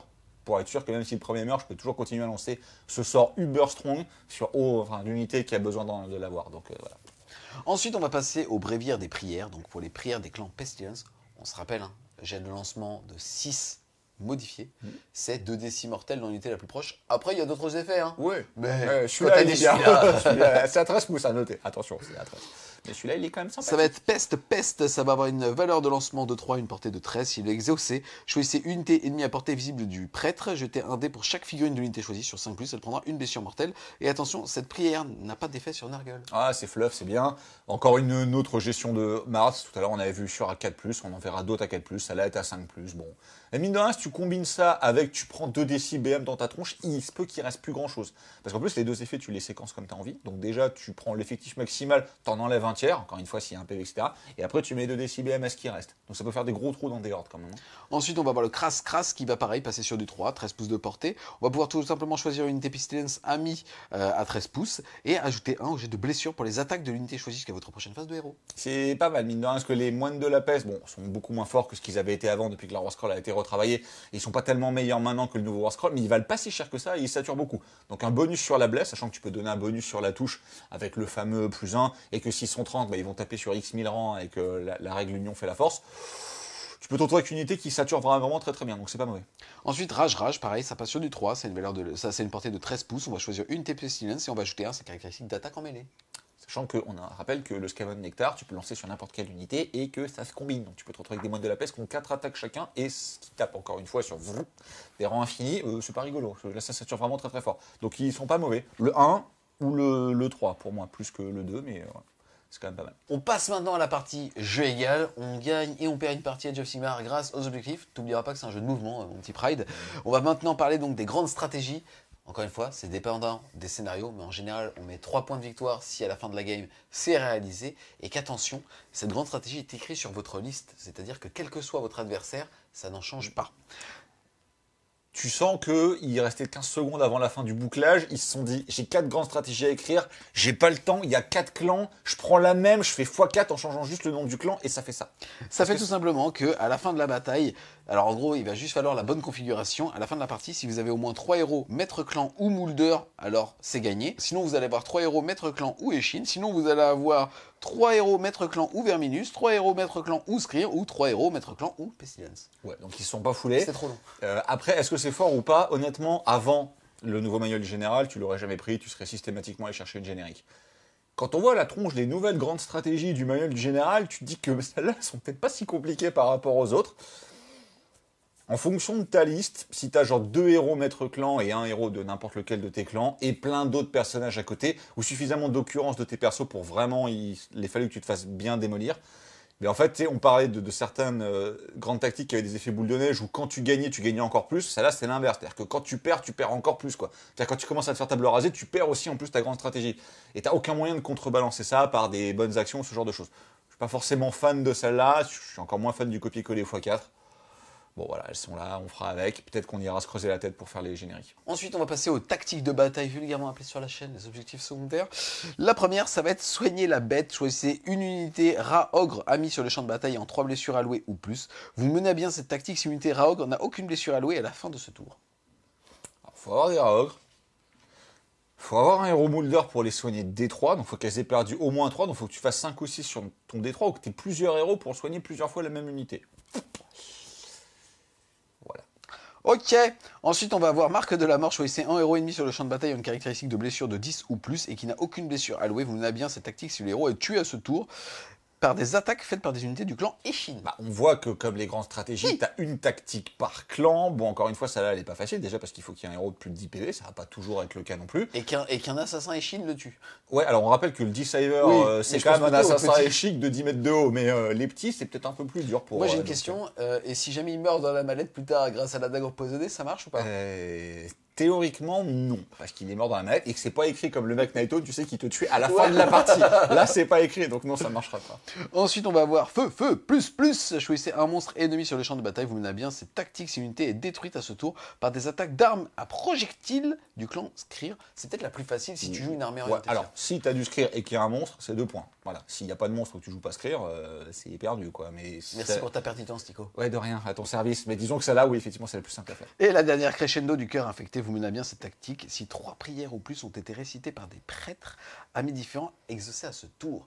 C'est vraiment 3 plus dépendant quand même. Hein. Alors, tu vas rapidement passer à 2 plus parce que tu vas avoir tous tes bonus, mais c'est là où tu vas claquer ton as, qui va pas te faire plaisir, parce que tu vas perdre 2 points de tactique, tu vas être triste, et puis surtout, il faut avoir 3 prêtres. Et à moins vraiment d'une armée à Telm, full pestilence, et le moine de la peste étant pas ce qu'il était avant, t'as peut-être plus envie d'en jouer 120 comme c'était le cas avant, je pense que tu n'auras pas 3 prêtres. Donc les tactiques sont quand même vraiment pas dingues, les grandes stratégies sont vraiment pas dingues. Ça, c'est quand même une petite doléance. Alors pas forcément sur la qualité d'écriture de ces règles-là, mais pour le Battle Tom, il va quand même avoir un peu plus de mal, et on se focalise quand même plus dessus qu'avant, parce qu'avant on avait tellement de trucs bien en générique, et maintenant qu'on a ce nouveau manuel, et que c'est pas si facile que ça, tu dis que le Skaven va peut-être, alors pas sur le primaire, mais va peut-être galérer un peu sur le secondaire. T'es pas et sur sur le tertiaire. du ou t'es pas sur du Daughter hein. Non, t'es pas sur du Daughter, non, parce que pour le coup ils ont quand même des tactiques auto-include. Là, c'est un peu plus compliqué, quoi, donc ils vont peut-être un petit peu galérer sur le scoring. On rentre maintenant dans le sournois. Dans le dur du Battle Tom. Dans le sournois. Ça fait 5 ans qu'ils entendent cette putain de phrase. Oui, mais justement, peut-être de la variation fluffy en fonction du Battle Tom. Monsieur Fred sur Game Studio a 5 ans. Eh oui, aujourd'hui. Parce qu'on fait tout la même journée et qu'il est très tard. Oui, très tard. On rentre donc on va rentrer dans le Battle Tom, on va arrêter avec toutes ces conneries de merde. Mais on va rentrer par un gros trou. C'est en col. Ouais. 415 points. Qu'est-ce qu'il fait ce gros papa? Alors déjà, il a un PV de trop, c'est triste, qu'il aurait eu 13 PV, il aurait été génial, mais du coup, il n'est pas éligible à l'évasion. Bon, ça, mis à part, il a eu que des buffs par rapport à avant. Donc à noter que son bâton, avant, vous donnait plus 2 pour caster, maintenant, il vous donne plus 3 pour caster, dissiper et conjurer. Donc paye ton bonus, fort sympathique. Il peut toujours se gaver de Malpierre, parce que c'est un gros addict, pour lancer son spell à 3d6, garder les 2 meilleurs, enfin donc il passe très bien la magie.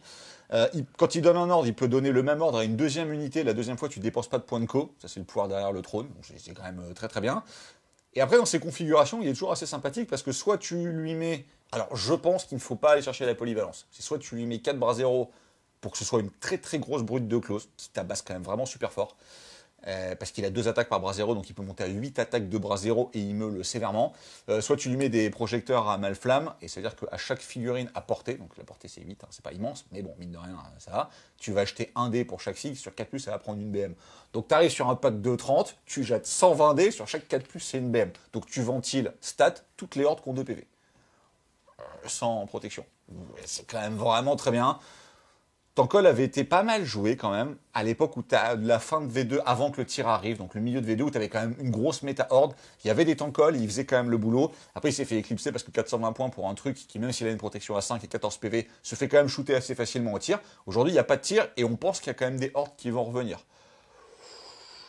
Et c'est un très bon sorcier. Voilà, pour le coup, avant c'était un bon sorcier, maintenant c'est un très bon sorcier, et c'est Tankol, il vient de battle, il est jamais mort, enfin bon, il a un fluff extraordinaire ce perso, il y a même des bouquins qui ont été écrits sur lui de son point de vue, c'est quand même assez rare que des bouquins soient écrits du point de vue du méchant. Non, c'est lui qui l'a écrit.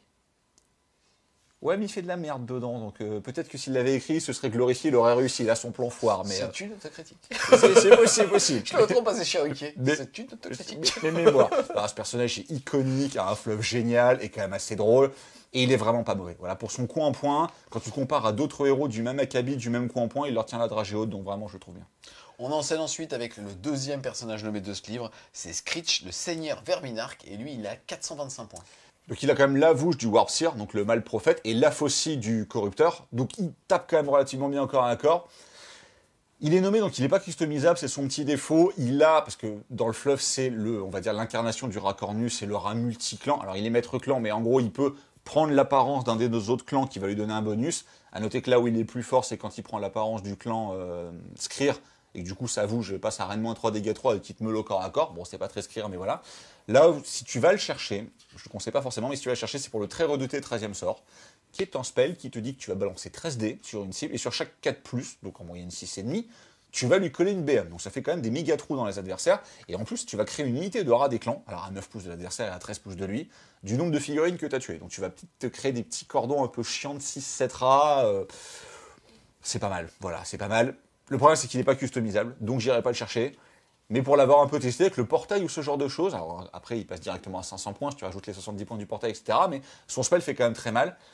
Et en termes de châssis pur, il est OK. Mais pas customisable, et c'est ça qui me fait plus pencher pour ses potes, quoi. Ensuite, on va passer aux versions entre guillemets génériques. Le premier, c'est le Verminark Mystificateur et il coûte 405 points. Alors juste pour faire un petit châssis global sur les 4 Verminark qu'on va voir, après on rentrera un peu plus dans les spécificités de chacun, mais pour ceux qui sont liés à des clans, ils ont tous une aptitude de commandement, donc aptitude de co, retour des aptitudes de co dans les War Scrolls, etc. Mais en gros, tu vas choisir une unité de ton clan, donc là en l'occurrence, ça va être Eshin pour le premier, et ça va être Pestilence pour le deuxième, et tu leur donnes un sympathique plus un touche, plus un bless. Donc c'est de la bonne aptitude de co qui fait bien plaisir. Alors il n'y a plus de relance dans le jeu, maintenant tout le monde est en 2+2+, hein, donc tu n'as plus besoin de relancer grand chose. En plus de cette aptitude de commandement, ils ont tous une protection à 5, ils ont tous 13 PV, ils ont tous une sauvegarde à 4. Donc mine de rien, c'est quand même des châssis qui sont relativement corrects. Ils tapent tous quand même plus ou moins bien au tir avec leur queue, bon lui un peu mieux avec son étoile, et ils tapent quand même relativement tous aussi bien au corps à corps. C'est pas non plus des buveurs de sang, mais ça tape quand même relativement bien. Et ils ont tous une version améliorée des sorts génériques. Donc lui, sa version améliorée, c'est la redoutable évasion. Donc ITP, mais au lieu de TP à 9, ITP à 6. Donc la charge est quand même beaucoup plus facile derrière. Et tu peux pas lui tirer dessus si t'es pas à moins de 9 pouces de lui. Et t'as pas forcément envie d'être à moins de 9 pouces de lui. Donc il est quand même relativement cher. Parce qu'il va chercher dans les plus de 400 points. Mais c'est un bon assassin. Voilà, c'est un bon assassin Eshin. Et tous les bonus d'Eshin qu'on a vu avant, il peut quand même te savater un héros. Le problème, c'est qu'il va te savater un héros et il y a des chances qu'il décède derrière. Et en fait, 400 points, si tu ne savates pas un héros qui vaut plus de 400 points, bah, je pense que en fait, c'est une ressource trop chère dans le trading de ressources que tu fais avec ton adversaire. Et les héros à plus de 400 points, même s'ils tapent bien, je pense qu'ils ne les tuent pas. Genre, ils tombent pas sur un Mokrocha ou ils tombent pas sur un truc comme ça pour le tuer. Donc malheureusement, je le trouve trop cher. Il est sympa à jouer. Vraiment sympa à jouer, mais je le trouve un peu trop cher. Yes, on va le mettre en opposition aussi avec un autre Verminark, c'est le Corrupteur qui lui est beaucoup moins cher, il est à 360. Ouais, alors lui, son spell, c'est la peste améliorée, donc il va prendre toutes les unités à portée, enfin, l'unité à portée, toutes les figurines, et seulement il va leur mettre des blessures mortelles au lieu sur un 5+, et sur un 4+, donc lui, il te gère quand même très bien la horde. Il tape un peu moins bien, mais il moissonne bien les hordes, donc il est moins bon contre de l'élite, mais sur la horde, il a quand même beaucoup d'attaques, il peut mettre des BM, il a un peu de reine, enfin... Voilà, et le +1/+1, touche blesse, encore une fois, c'est quand même plus sympa sur les unités de pestilence, encore une fois, on pense au moine de la peste, que par exemple les coureurs d'égout ou les unités qui sont Eshin. Donc il est quand même moins cher, je le trouve un peu plus polyvalent. Ce que j'ai pas dit aussi sur les Verminark, mais c'est que c'est des sorciers de niveau 2, en tout cas ces deux-là. Donc c'est quand même des bons magiciens, c'est des bonnes pièces, hein, globalement, le Verminark. Mais le Corrupteur à une époque était très joué, et à l'époque où les démons étaient même jouables, les démons scalés étaient même jouables en Légion du Premier Prince, des fois tu rentrais le Corrupteur, parce que c'est un bon porteur d'artefacts, t'es quand même content de lui mettre des trucs. Il a un bon spell, il n'est pas si cher que ça, il est assez polyvalent, c'est une bonne pièce. Et c'est pas mon chouchou des Verminark. Ensuite, on va passer au Bellicis. Ah, lui c'est mon chouchou, voilà, c'est mon préféré de tous. Il tape quand même vraiment bien. C'est parce qu'il a un point fist. Ouais, peut-être. Mais en plus, le poids fait très mal. S'il est entouré de 3 unités, sachant qu'il aura forcément son unité de vermine de choc garde du corps, c'est pas si impossible que ça d'en trouver d'autres à côté, une petite équipe d'armes, un petit héros qui se balade, il tape encore mieux. Il met plus un touche, plus un bless, encore une fois au hasard sur les vermines de choc, qui peut aussi avoir reçu le plus une attaque, etc. Et là où je le trouve vraiment infâme, bah, c'est le combo qui n'est pas nouveau, hein, qui existait déjà. C'est la très redoutable frénésie mortelle, qui se combine avec la frénésie mortelle classique. Alors, à noter que les règles de la V3 vous disent que, quelles que soient les occurrences de possibilités de taper, vous ne pouvez taper maximum que 2 fois dans une phase. Donc, par exemple, si vous avez tapé, que vous êtes sous frénésie, sous redoutable frénésie, si l'adversaire vous tue, il n'y en a qu'un seul qui trigger. Par contre, si vous n'avez pas tapé du tout, vous pouvez aussi mettre les 2 spells sur l'autre, dire viens me chercher. Et s'il vous tue, vous allez bien taper 2 fois pour le coup. Donc c'est quand même assez fort. Au pire, c'est une occurrence supplémentaire de sort, comme ça tu peux la mettre sur 2 unités différentes. Donc c'est quand même vraiment très bien. Et il est Verminus, donc les vermines de choc peuvent utiliser leur aptitude de garde du corps sur lui. Il peut avoir le trait de co qui dit qu'il prévient les 2 premières blessures qu'il a vues, ou les autres traits de co ou artefacts assez sympas qu'on a vus. Je trouve que c'est une vraie bonne pièce. Et il est à 395 points. Je pense qu'il les vaut. En fait, la vraie question, c'est à 20 points près, tu as un tankol. Donc est-ce que tu veux jouer lui ou un tankol? Tankol est meilleur seul, mais lui je le trouve meilleur dans une synergie avec des vermines de choc. Et encore une fois, les vermines de choc, c'est une unité qui avait été assez surprenante, qui avait fait de bons résultats en tournoi en France ou à l'étranger, dernièrement dans un BT qui était quand même considéré comme lotière et peu joué. Et c'est des unités qui s'en sortaient vraiment très très bien, et elles sont encore meilleures dans ce Battle Tome là, et elles sont encore meilleures avec le nouveau manuel général. Donc je pense que ça vaut vraiment le coup de les retester. Et celui-là, je trouve, les magnifie vraiment bien pour les doubles synergies en fait que les deux unités donnent à l'autre. Donc, Et le dernier, alors le Verminark Malpierre, qui est le moins cher à 370. tout début du Battletome Skaven V2, c'était le meilleur parce que grâce à son orbe de relance des sauvegardes, maintenant son orbe donne +1. C'est quand même vraiment beaucoup moins fort parce que ça se cumule pas, enfin ça se cumule mal, on va dire, avec les boucliers mystiques, avec les ordres, ce genre de choses. Ce qui est intéressant avec celui-là, c'est deux choses. En fait, comme il est maître clan, il n'a pas l'aptitude de co +1 touche, +1 blesse, mais il donne bravoure à 10 à toutes les unités à 13 pouces. Ça, c'est quand même pas mal parce qu'on n'a plus la cloche qui le fait. Donc même si c'est pas aussi bien qu'une immune braverie, avoir une bravoure à 10, c'est quand même relativement sympathique. Bon, son spell fait des 6 BM, sachant que son orbe peut aussi faire des 6 BM, donc il peut quand même te savater la tronche, la blessure mortelle, et après t'as -2 à la charge, bon c'est quand même pas mal. Et il compte pour 2 pour être Master Clan. Et ça c'est quand même vraiment fort, parce qu'on a vu que le Master Clan, l'aptitude était quand même pas mauvaise, mais que tu rentrais pas 3 héros Master Clan, mais en fait avec lui, et une cloche ou un perso à pied, ou à la rigueur un tankol, mais là vous avez quasiment 1000 points de personnage, bon ça fait quand même des effets qui sont relativement sympathiques. Donc c'est pas mon préféré, mais il se défend beaucoup plus qu'avant, où en fait la reroll de save qu'il avait perdu avec son orbe l'avait flingué. Là les autres petites aptitudes qu'ils lui ont mis à côté sont pas mauvaises, en plus avec son vouge il tape quand même relativement bien en close, ça fait une unité qui est très correcte. On passe maintenant à une autre unité iconique chez les Skaven, c'est le Prophète Gris sur cloche hurlante, et il vaut 325 points, il a bien changé. Ouais, il a bien changé. Bah alors, il a gardé l'invocation des crevasses, qui elle a pas changé. Il a gardé plus ou moins le carillon de la cloche. Par contre, ils ont enlevé l'effet où si tu tapais ton meilleur score, tu invoquais un Verminark. Là, c'est quand même beaucoup plus simple parce qu'en fait, vous allez prendre les blessures qu'il a subies, lancer un dé, et si vous dépassez 13, vous allez créer un Verminark. Alors, vous pouvez aussi vous tuer vous-même. Mais sur la fin, quand il est sur le point de mourir, sachant que maintenant il a quand même 14 PV, il a toujours sa protection à 5 qui tank bien, on peut quand même invoquer un Verminark. Donc c'est une unité qui est plus chère que ce qu'il vaut lui-même. Donc si on le joue bien, on peut vraiment le fiabiliser pour être pratiquement sûr de le réussir. Il faut le faire au bon moment, et pas taper son 1, parce que bon, c'est Skaven. Tu peux le rentabiliser, même presque le rendre gratuit, enfin générer un vrai avantage en invoquant le Verminark, n'importe lequel en plus, donc celui qui va bien coller avec ton armée. Les effets du carillon sont toujours assez sympathiques. Il est plus simple à bouger avant, parce que pour avoir le droit de bouger, il a simplement besoin d'avoir une unité de 10 figurines à 6 pouces, c'est plus à 3 pouces autour de toi, et tu bouges en fonction du nombre de figues dedans et tout.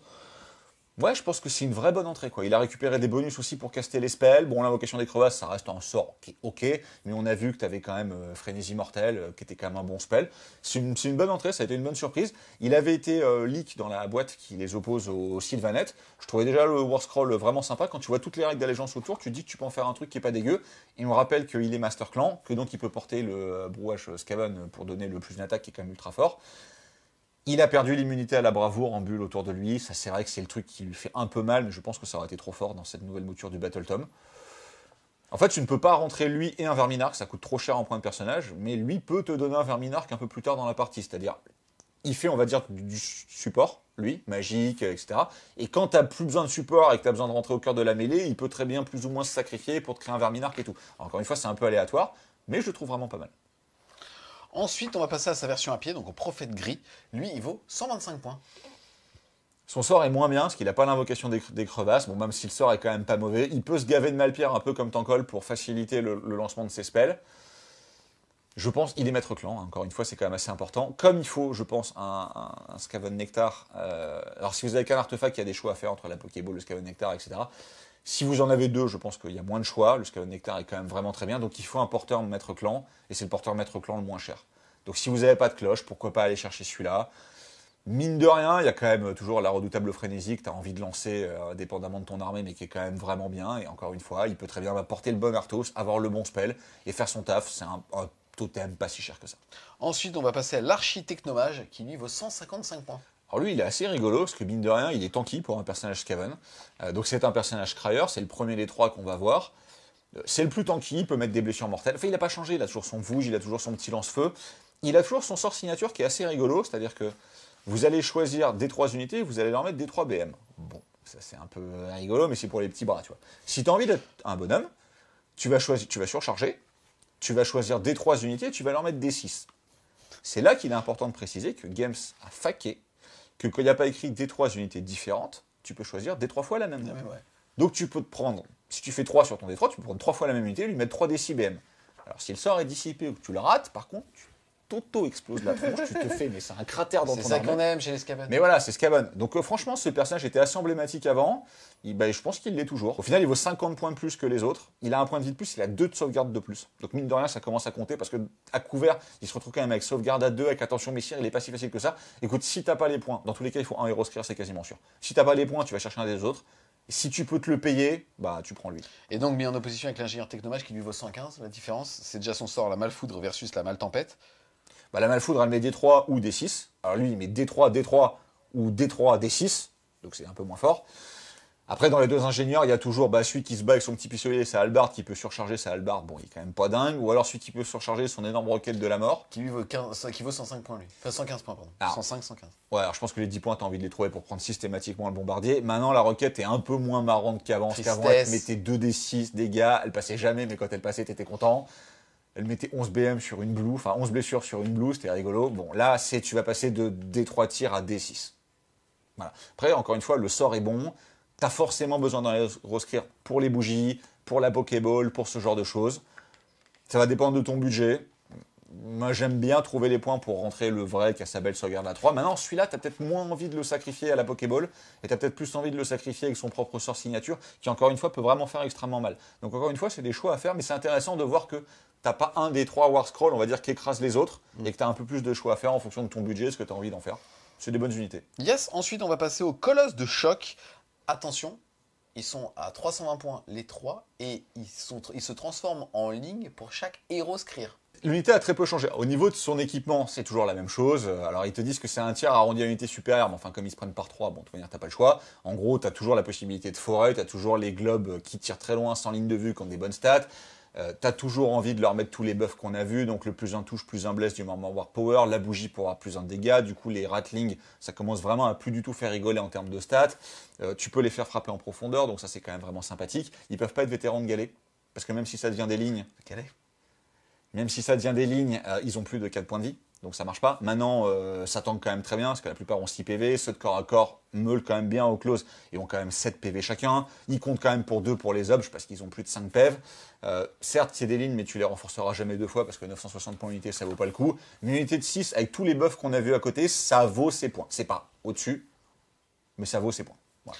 On enchaîne ensuite avec le canon de Malfoudre, qui lui vaut 150 points. C'est l'arme aléatoire absolue. C'est-à-dire, en gros, tu vas jamais jeter 6 dés parce que tu vas systématiquement le surcharger parce que tu es un bonhomme. Donc, tu vas jeter un premier dé, et ensuite, tu vas en jeter 12 autres. Et à chaque fois que tu feras supérieur ou égal au résultat de ton dé, tu vas te mettre une blessure mortelle. Donc, pour tous les mecs qui n'arrêtent pas de se plaindre, j'ai pas de bol, je fais toujours des 1, ouin, ma vie est trop injuste, jouez ça. Faites votre 1 et mettez 12 BM cash. Alors, peut-être votre canon va mourir parce que vous allez refaire 4-1 et donc vous allez vous mettre 4 D3 BM et vous allez vous tuer. Mais 12 BM, mine de rien, à 24 pouces, sachant qu'il bouge de 3, donc à 27 pouces de distance, sur des tables qui sont plus petites qu'avant, il est quand même vraiment pas mal. Alors, il faut un ingénieur, mais on n'arrête pas de rabâcher depuis 5 minutes qu'il faut de toute manière systématiquement jouer au moins des 3 personnages du clan Skryr.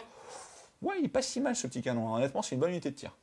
Ensuite, on va passer à l'acolyte Skryr. Ils sont jouables à 5, ils sont à 75 points et ils deviennent des lignes pour chaque héros Skryr. Même mécanisme finalement que les colosses. Ouais, alors ça vaut peut-être le coup de les jouer par 15 parce qu'ils n'ont pas changé. Ils sont toujours Rennes-2, ils sont toujours dégâts D3, ils sont toujours éligibles à une bougie de Malfoudre pour faire D3 plus 1, donc mine de rien, ça fait quand même des méga trous. Leur portée est pas si ridicule que ça. Ils bougent de 6, ils peuvent faire une course automatique à 6, ils tirent à 9, donc ça fait 21 pouces de portée effective.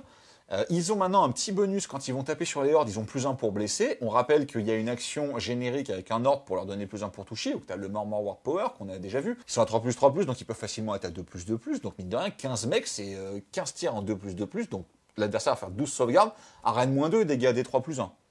Donc certes, c'est ultra fragile, c'est quand même des bombes nucléaires montées sur des charrettes avec des roues en bois, mais bien caché, sortir au bon moment pour faire mal, ça reste une unité qui est vraiment sympa. Assez parlé ingénierie, on va parler de la troposphère. Petite dédicace à nos amis ingénieurs africains. Avec la roue infernale, bien évidemment, 185 points, 4 des 6 pouces de mouvement, 8 points de vie, une sauvegarde à 4, une bravoure à 7, et derrière, à 13 pouces, des 6 attaques en 3+3+- 1 D3, et au corps à corps, des 6 attaques de 3+3+- 1, 6 attaques de 4+4+, sans rien de dégâts 1. En fait, il y a trop de D6, il y a trop de D3 dans cette unité. Enfin, j'ai jamais aimé la roue parce que pour le coup, même si on aime bien le côté explosif des Skaven, potentiellement aléatoire, etc., t'aimes bien des trucs qui font quand même quelque chose. Lui, pour qu'il fasse un truc, parce que 185 points, c'est quand même 45 points de plus que le canon, qui est quand même bien meilleur, ce qui met des BM. Donc pas besoin de toucher, pas besoin de sauvegarder, etc. On a vu qu'il y avait une optimisation pour lui faire doubler son mouvement. Elle peut déjà la doubler d'elle-même, même si la plupart du temps, c'est l'adversaire qui va choisir où est-ce qu'elle va. Elle peut écraser les unités quand elle passe. Mais mettons, les planètes s'alignent, tu fais 6 tirs dégâts 3. Comme elle n'a pas non plus des stats exceptionnelles par ailleurs, je suis d'accord avec toi, on s'attendait à ce qu'elle fasse plus mal, parce que juste en termes d'optimisation, on pourrait optimiser et surcharger sa roue au moment de l'impact, et au lieu de faire D6 attaques, on ferait 2D6, et si on fait un double, on prend 2D6 mortels, donc autant vous dire que non. Donc ça veut dire que dans un monde optimisé, on fait que 11 attaques en 3 plus 3 plus moins 1. C'est cher. Ouais, ou bon, au tir, bon, si tu arrives à claquer les 6 attaques dégâts 3 avec un plus 1 à la touche, et après avoir traversé la moitié de la table, après avoir fait un magnifique 4D6 x 2 sans faire le moindre double, bon, bah, le problème c'est que ça fait beaucoup de si. Et que t'as pas non plus tant de points que ça, parce que la plupart du temps tu vas jouer à 2000, mais tu veux rentrer ton abo, tu veux rentrer tes persos pour avoir toutes les synergies possibles qu'on a vu avant. Je suis désolé Clément, j'aime toujours pas la roue. Ensuite on va passer au lance-feu, il vaut 70 points. Alors, toutes les armes régimentaires vont fonctionner de la même manière, donc on va en parler maintenant. En fait, vous pouvez les cacher dans des régiments de guerriers des clans ou de vermine de choc, encore un avantage de la vermine de choc. Alors si l'unité est détruite, l'arme est détruite, à moins d'avoir pris le trait de co, mais que vous ne prendrez pas. Et par contre, vous pouvez la sortir, donc à la phase de mouvement, et après elle peut faire son petit effet. Et elles ont toutes des effets quand même relativement sympathiques. Lui, son effet, c'est que vous allez jeter autant de dés que de figurines. C'est comme les bras zéro enfin c'est comme les projecteurs à malflamme de Tankol ou des Stormfiends. Ça met des blessures mortelles en fonction du nombre de figurines que vous avez apportées. Et vous pouvez surcharger pour balancer 2 dés par figurine. Donc à 70 points, vous posez 0 question, même si vous explosez, comme c'est après avoir résolu les dégâts surchargés tous les jours, et faites quand même un très gros trou dans les hordes. Donc celle-là, honnêtement, elle se réfléchit. C'est peut-être la meilleure des armes régimentaires avec la Rattling. Ensuite, on va voir le Jesai à Malpierre, qui lui vaut 120 points quand même. Alors, c'est exactement la moitié d'un Raptor Stormcast, et c'est exactement la moitié du prix des Raptors Stormcast. Le problème, c'est que les Raptors Stormcast, ils ont toutes les bonnes règles qui vont autour, notamment la téléportation et la possibilité de rester en frappe en profondeur, de tirer 2 fois, et donc de le faire avant que l'adversaire ait le temps de les tuer. Alors eux, ils ont certes les bougies de Malpierre, ils ont certes les potentiels bonus à la touche, mais ils sont quand même hyper fragiles, ces pauvres garçons. Et comme tu peux pas trop les planquer, à moins de te servir de tes trous de vermine pour rester derrière des décors et sortir au bon moment, enfin bref, je les trouve quand même relativement chers. Et le fait de ne pas pouvoir tirer 2 fois ou pas pouvoir se protéger fait que même si c'est littéralement la moitié d'un Raptor, au final tu vas les jouer par 2. Ça va te faire l'équivalent de 3 Raptors, ça va quand même te coûter 240 points.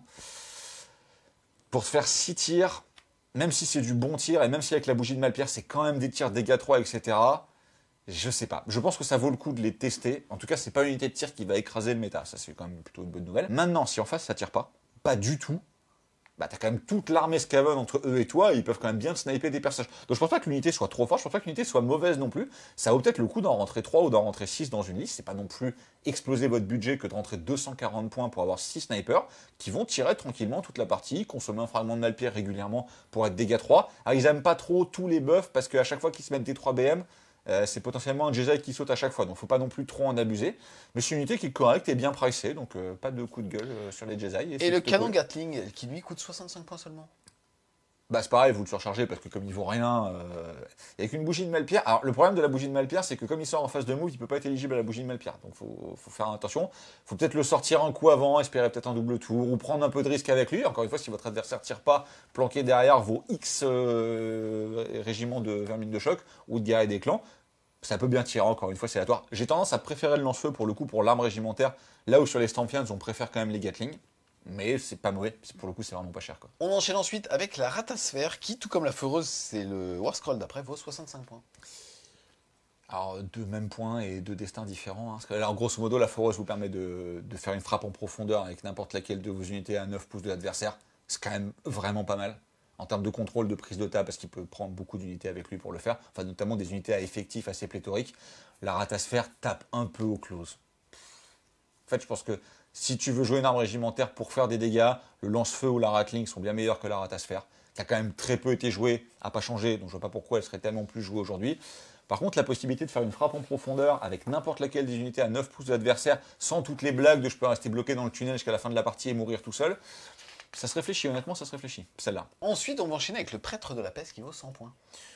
Bah, franchement, il est très bien pricé parce que mine de rien, c'est un bon héros qui cogne correctement, mais bon, il n'est pas là pour ça. C'est un prêtre, donc il a accès au bestiaire de prière qu'on a vu tout à l'heure, au bestiaire de prière générique, on rappelle qu'il y a quand même malédiction tu modifies une unité à chaque fois que tu fais un 6 pour la touche au corps à corps, tu lui mets une BM, comme le Skaven sature énormément, c'est quand même vraiment pas mal. Sur des moines de la peste ou sur des vermines de choc, même sur des humbles guerriers des clans qui peuvent quand même balancer un certain nombre d'attaques, quand tu commences à maudire une unité, ça peut faire des blagues, sachant que bon, il vaut quand même pas très cher, donc tu vas avoir pas trop de scrupules à aller l'exposer pour qu'il tente sa prière. Et dans tous les cas, s'il récite sa prière avec un magnifique 6+, avec tous les bonus qu'on a vus, il peut te mettre les 2d6 qui se transforment en d6 derrière, etc. Donc franchement, je trouve que c'est un vrai bon perso. Sa prière c'est un petit point, ça va mettre des blessures autour. C'est une espèce de burning head, mais une burning head gratos. 13 pouces, voilà. Pas mal, hein. Ouais, donc c'est pas si mal. Et puis encore une fois, hein, si tu commences à taper tes 6 magiques, il peut vraiment être très bien. Pour 100 points, je le trouve vraiment bien. La question, c'est que sa version surcreusée est quand même beaucoup plus chère, mais elle tape vraiment très bien et elle tank vraiment très bien. Donc encore une fois, ça va dépendre de votre budget, mais il va y avoir des choix à faire en fait. Le prophète gris sur cloche ou à pied, lui sur cloche ou à pied, est-ce que je prends un verminarque ou est-ce que j'en prends pas, etc. Je pense qu'il y a vraiment des choix à faire dans l'armée Skaven qui peut être joué de plein de manières différentes et c'est quand même vraiment super cool, mais en tout cas, c'est une très bonne unité. Ensuite, il y a la catapulte de la peste à 135 points. Alors l'avantage, c'est qu'elle est pas chère, qu'elle a des bonus pour taper de la horde et que je pense que des hordes, on va en revoir. Alors, le truc, c'est qu'à 15 points du canon tous les jours, je prends un canon. Mais en fait, c'est aussi une analyse qui est basée sur le méta actuel. C'est-à-dire qu'aujourd'hui, le canon est quand même vraiment très bien et la catapulte est très mauvaise. Demain, si tu te retrouves vraiment à avoir beaucoup de grosses hordes avec beaucoup de PV, mais pas forcément beaucoup de sauvegarde, la catapulte peut tout de suite redevenir très intéressante. En plus, ça met un malus à la braverie, ce genre de choses. Donc, c'est vraiment pas cher, 135 points. Donc, vraiment, pourquoi pas se retrouver à jouer une ou deux catapultes si, comme on le pressent, on se retrouve vraiment avec beaucoup de hordes. Ça peut quand même faire le taf. Mais c'est pas cher payé, 135 points. T'as commencé à en parler, on va passer à une autre pépite, c'est le prêtre de la peste sur creuset de la peste, il vaut 335 points. Alors, il est quand même cher. Mais c'est lui qui a récupéré l'immune braverie de la cloche. C'est quand même très important dans une armée Skaven, qui je pense va être assez populeuse d'avoir une immune braverie. Parce que tu ne pourrais en protéger qu'un avec l'ordre. Éventuellement un triomphe pour en protéger une deuxième. Mais donc, enfin, c'est vraiment très bien. Il tank super bien, parce que maintenant il a 15 PV. Il a aussi la ward à 5. Il a -1 pour être blessé au close. Donc mine de rien, tu le tombes pas comme ça. Et bon, il sature bien, puis son encensoir, il te met quand même 6 BM sur un 2+, à chaque fois qu'il te tabasse. On a vu que tu pouvais lui mettre un trait de co pour qu'il te remette des D3, puis un autre artefact pour qu'il te remette D3 ou D6, et puis il peut réussir sa prière et te mettre 2D6. Enfin, ça peut être une énorme source de génération de blessures mortelles en étant un des personnages qui tank le mieux de toute Battle Tom. Donc c'est à la fois une source de dégâts, mais aussi une source de résilience, un gros personnage qui tank bien, avec un bon prêtre qui lui peut s'exposer assez facilement pour aller mettre les prières à 13 pouces. J'aime beaucoup cette unité, je la trouve vraiment très forte. Yes, ensuite on va passer au moine de la peste. Ça n'éligne qu'une unité par héros du clan Pestilence et son job donc à 10 à 90 points. Bah, c'est pas si cher. Alors vous avez deux options d'armes. Dépendamment de comment vous les jouez, ça va surtout changer sur leur range. S'ils sont plus de... Enfin, si vous les jouez par effectif maximum parce que c'est de unité ligne et que vous les avez renforcés 2 fois par 30, j'ai quand même tendance à vous conseiller les bâtons. Sinon, grâce aux nouvelles règles, de toute manière, qui permettent de taper à 0,5 d'une figurine elle-même à 0,5 de l'adversaire, mais de toute manière, ils sont sur des socles de 25, donc avec le range de 1, il n'y a pas trop de problème. C'est une unité qui sature quand même globalement bien. Petite doléance, ils ont gardé une nouvelle règle qui, quand ils font des 6, il faut garder ses jets de côté, blessés à part, et du coup, c'est range -2, c'est un petit peu chiant ça. Mais en dehors de ça, on a vu qu'ils ont 2 attaques par tête de pipe, ils peuvent monter à 3, ils peuvent même monter à 4. C'est-à-dire qu'avec Crass, ou Frénésie, je ne sais plus laquelle, ils peuvent gagner plus d'une attaque. Le Skaven Nectar peut aussi leur donner plus d'une attaque. Donc tu peux te retrouver, par exemple, pour 180 points, à avoir 20 mecs en double lame qui vont arriver et qui vont te mettre 80 attaques.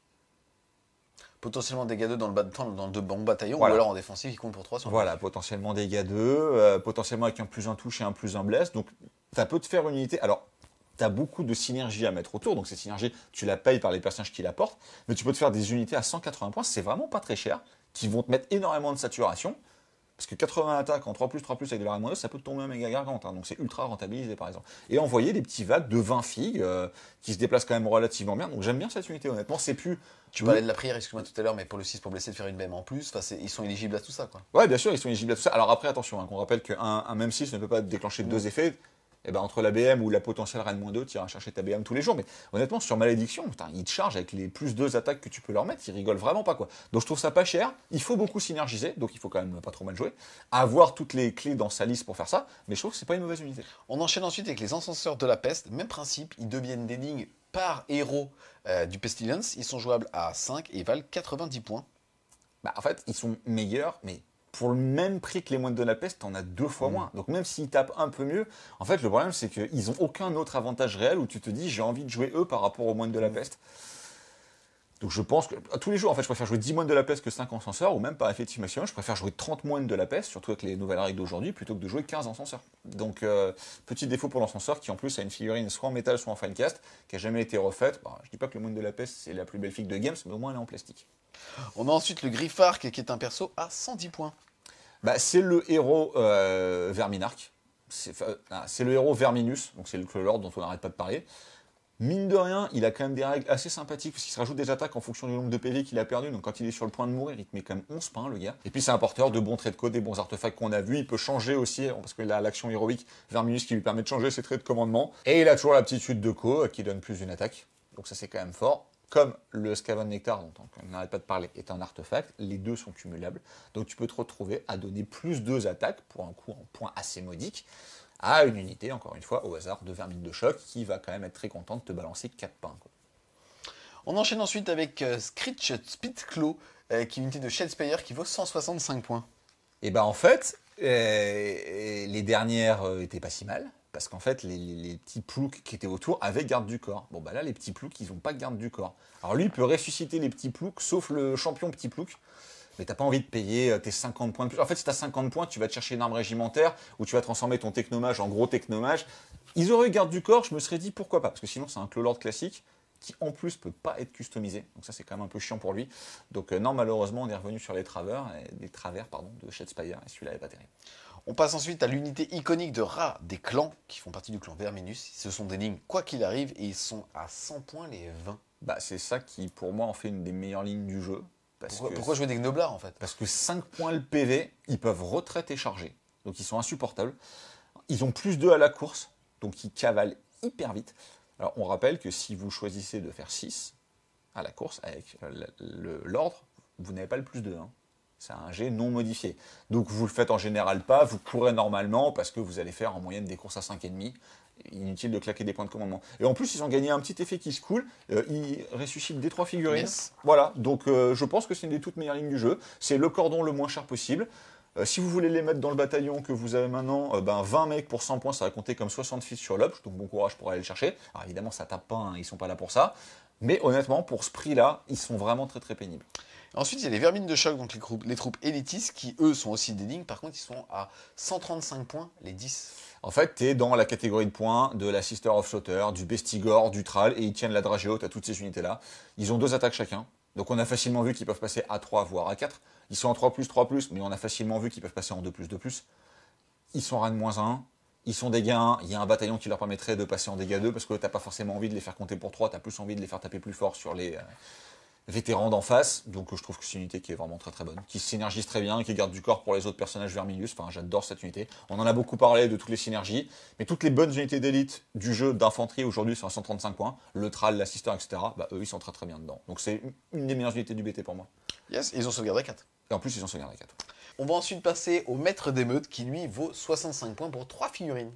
Alors l'intérêt du War Scroll, c'est aussi de voir celui qui est juste en dessous du Le maître Moulder. Moulder, qui lui est une figurine qui vaut 90 points. Alors, en fait, les deux ont la bonne aptitude, c'est-à-dire que vous allez choisir une unité de meute Moulder, donc on rappelle les rats ogres ou les rats géants, surtout les rats ogres. Donc plus 3 à la course, plus 3 à la charge, ils peuvent pas courir à charger. Mais plus 3 à la course, plus 3 à la charge, c'est quand même C'est vraiment... comme si tu faisais 3 sur ton D6. C'est quand même très sympa comme bonus. Donc ça c'est vraiment bien. Alors pourquoi je préfère le mettre? Déjà parce que bon c'est un héros, donc il va trigger tous les effets qu'on a vus jusqu'à présent, notamment le fait de pouvoir buffer une abomination. Et surtout en fait il peut ressusciter une unité de meute. Et ça c'est quand même vraiment fort, sachant qu'il y a aussi un trait de co qui permet de le faire une deuxième fois potentiellement.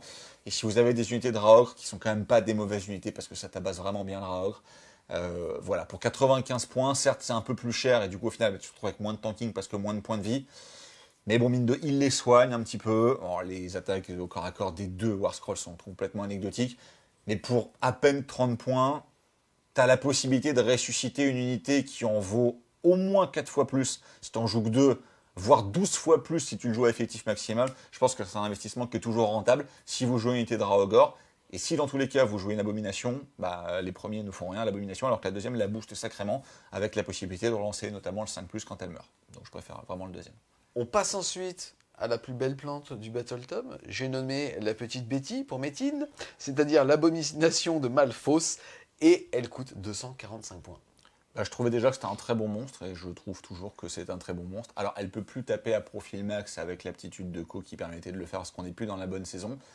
Par contre, elle frappe quand même très fort, avec du dégât 2 ou du dégât 3, de la reine -2, voire de la reine -3, et en plus, elle a une règle avec l'avalanche de cerf d'extrêmement bonne gestion de la horde avec de la blessure mortelle. Donc je la trouve quand même vraiment super bien.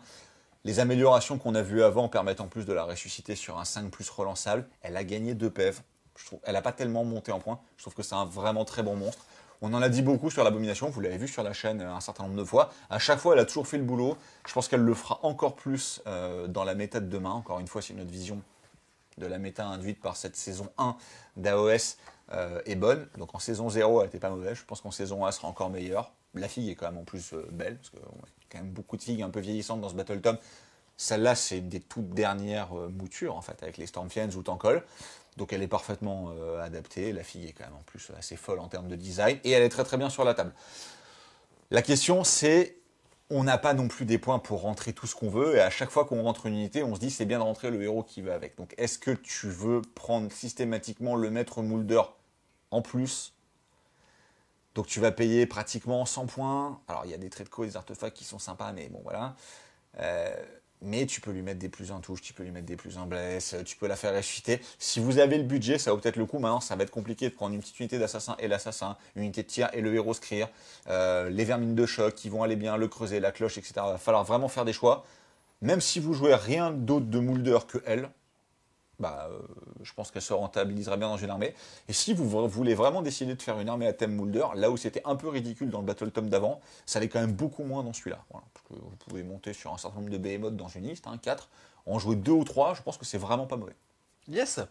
T'en as beaucoup parlé tout à l'heure par rapport aux différentes synergies et ainsi de suite. On va parler des rats ogres. Ils sont jouables à 2 à 140 points, on est donc à 70 points par tête de pipe. Et derrière, ils deviennent des lignes pour chaque héros du clan Moulder. Alors c'est un tout petit peu cher, mais en fait ils ont l'avantage du Broken Ring Be'lakor de base. C'est-à-dire qu'en fait avant ils avaient 4 PV avec sauvegarde à 5. Donc ça aurait pu être des vétérans de galet. Maintenant ils peuvent plus, mais c'est quand même 6 PV, save à 4 par mec. Toutes les 2 armes, vous avez un fusil qui tire quand même relativement bien. Bon, même si les flics sont absolument immondes pour le coup, parce que là elles sont très très vieilles. Au corps à corps ça tabasse. Au corps à corps ça tabasse parce que c'est 4 attaques avec des 6 explosifs en 3+3+, mais ça peut devenir du 2+2+. Reine -1 dégâts 2. Donc mine de rien ça tape fort. Alors ok, le pack super renforcé, c'est 420 points, c'est cher. Mais il y a des possibilités de le faire remonter.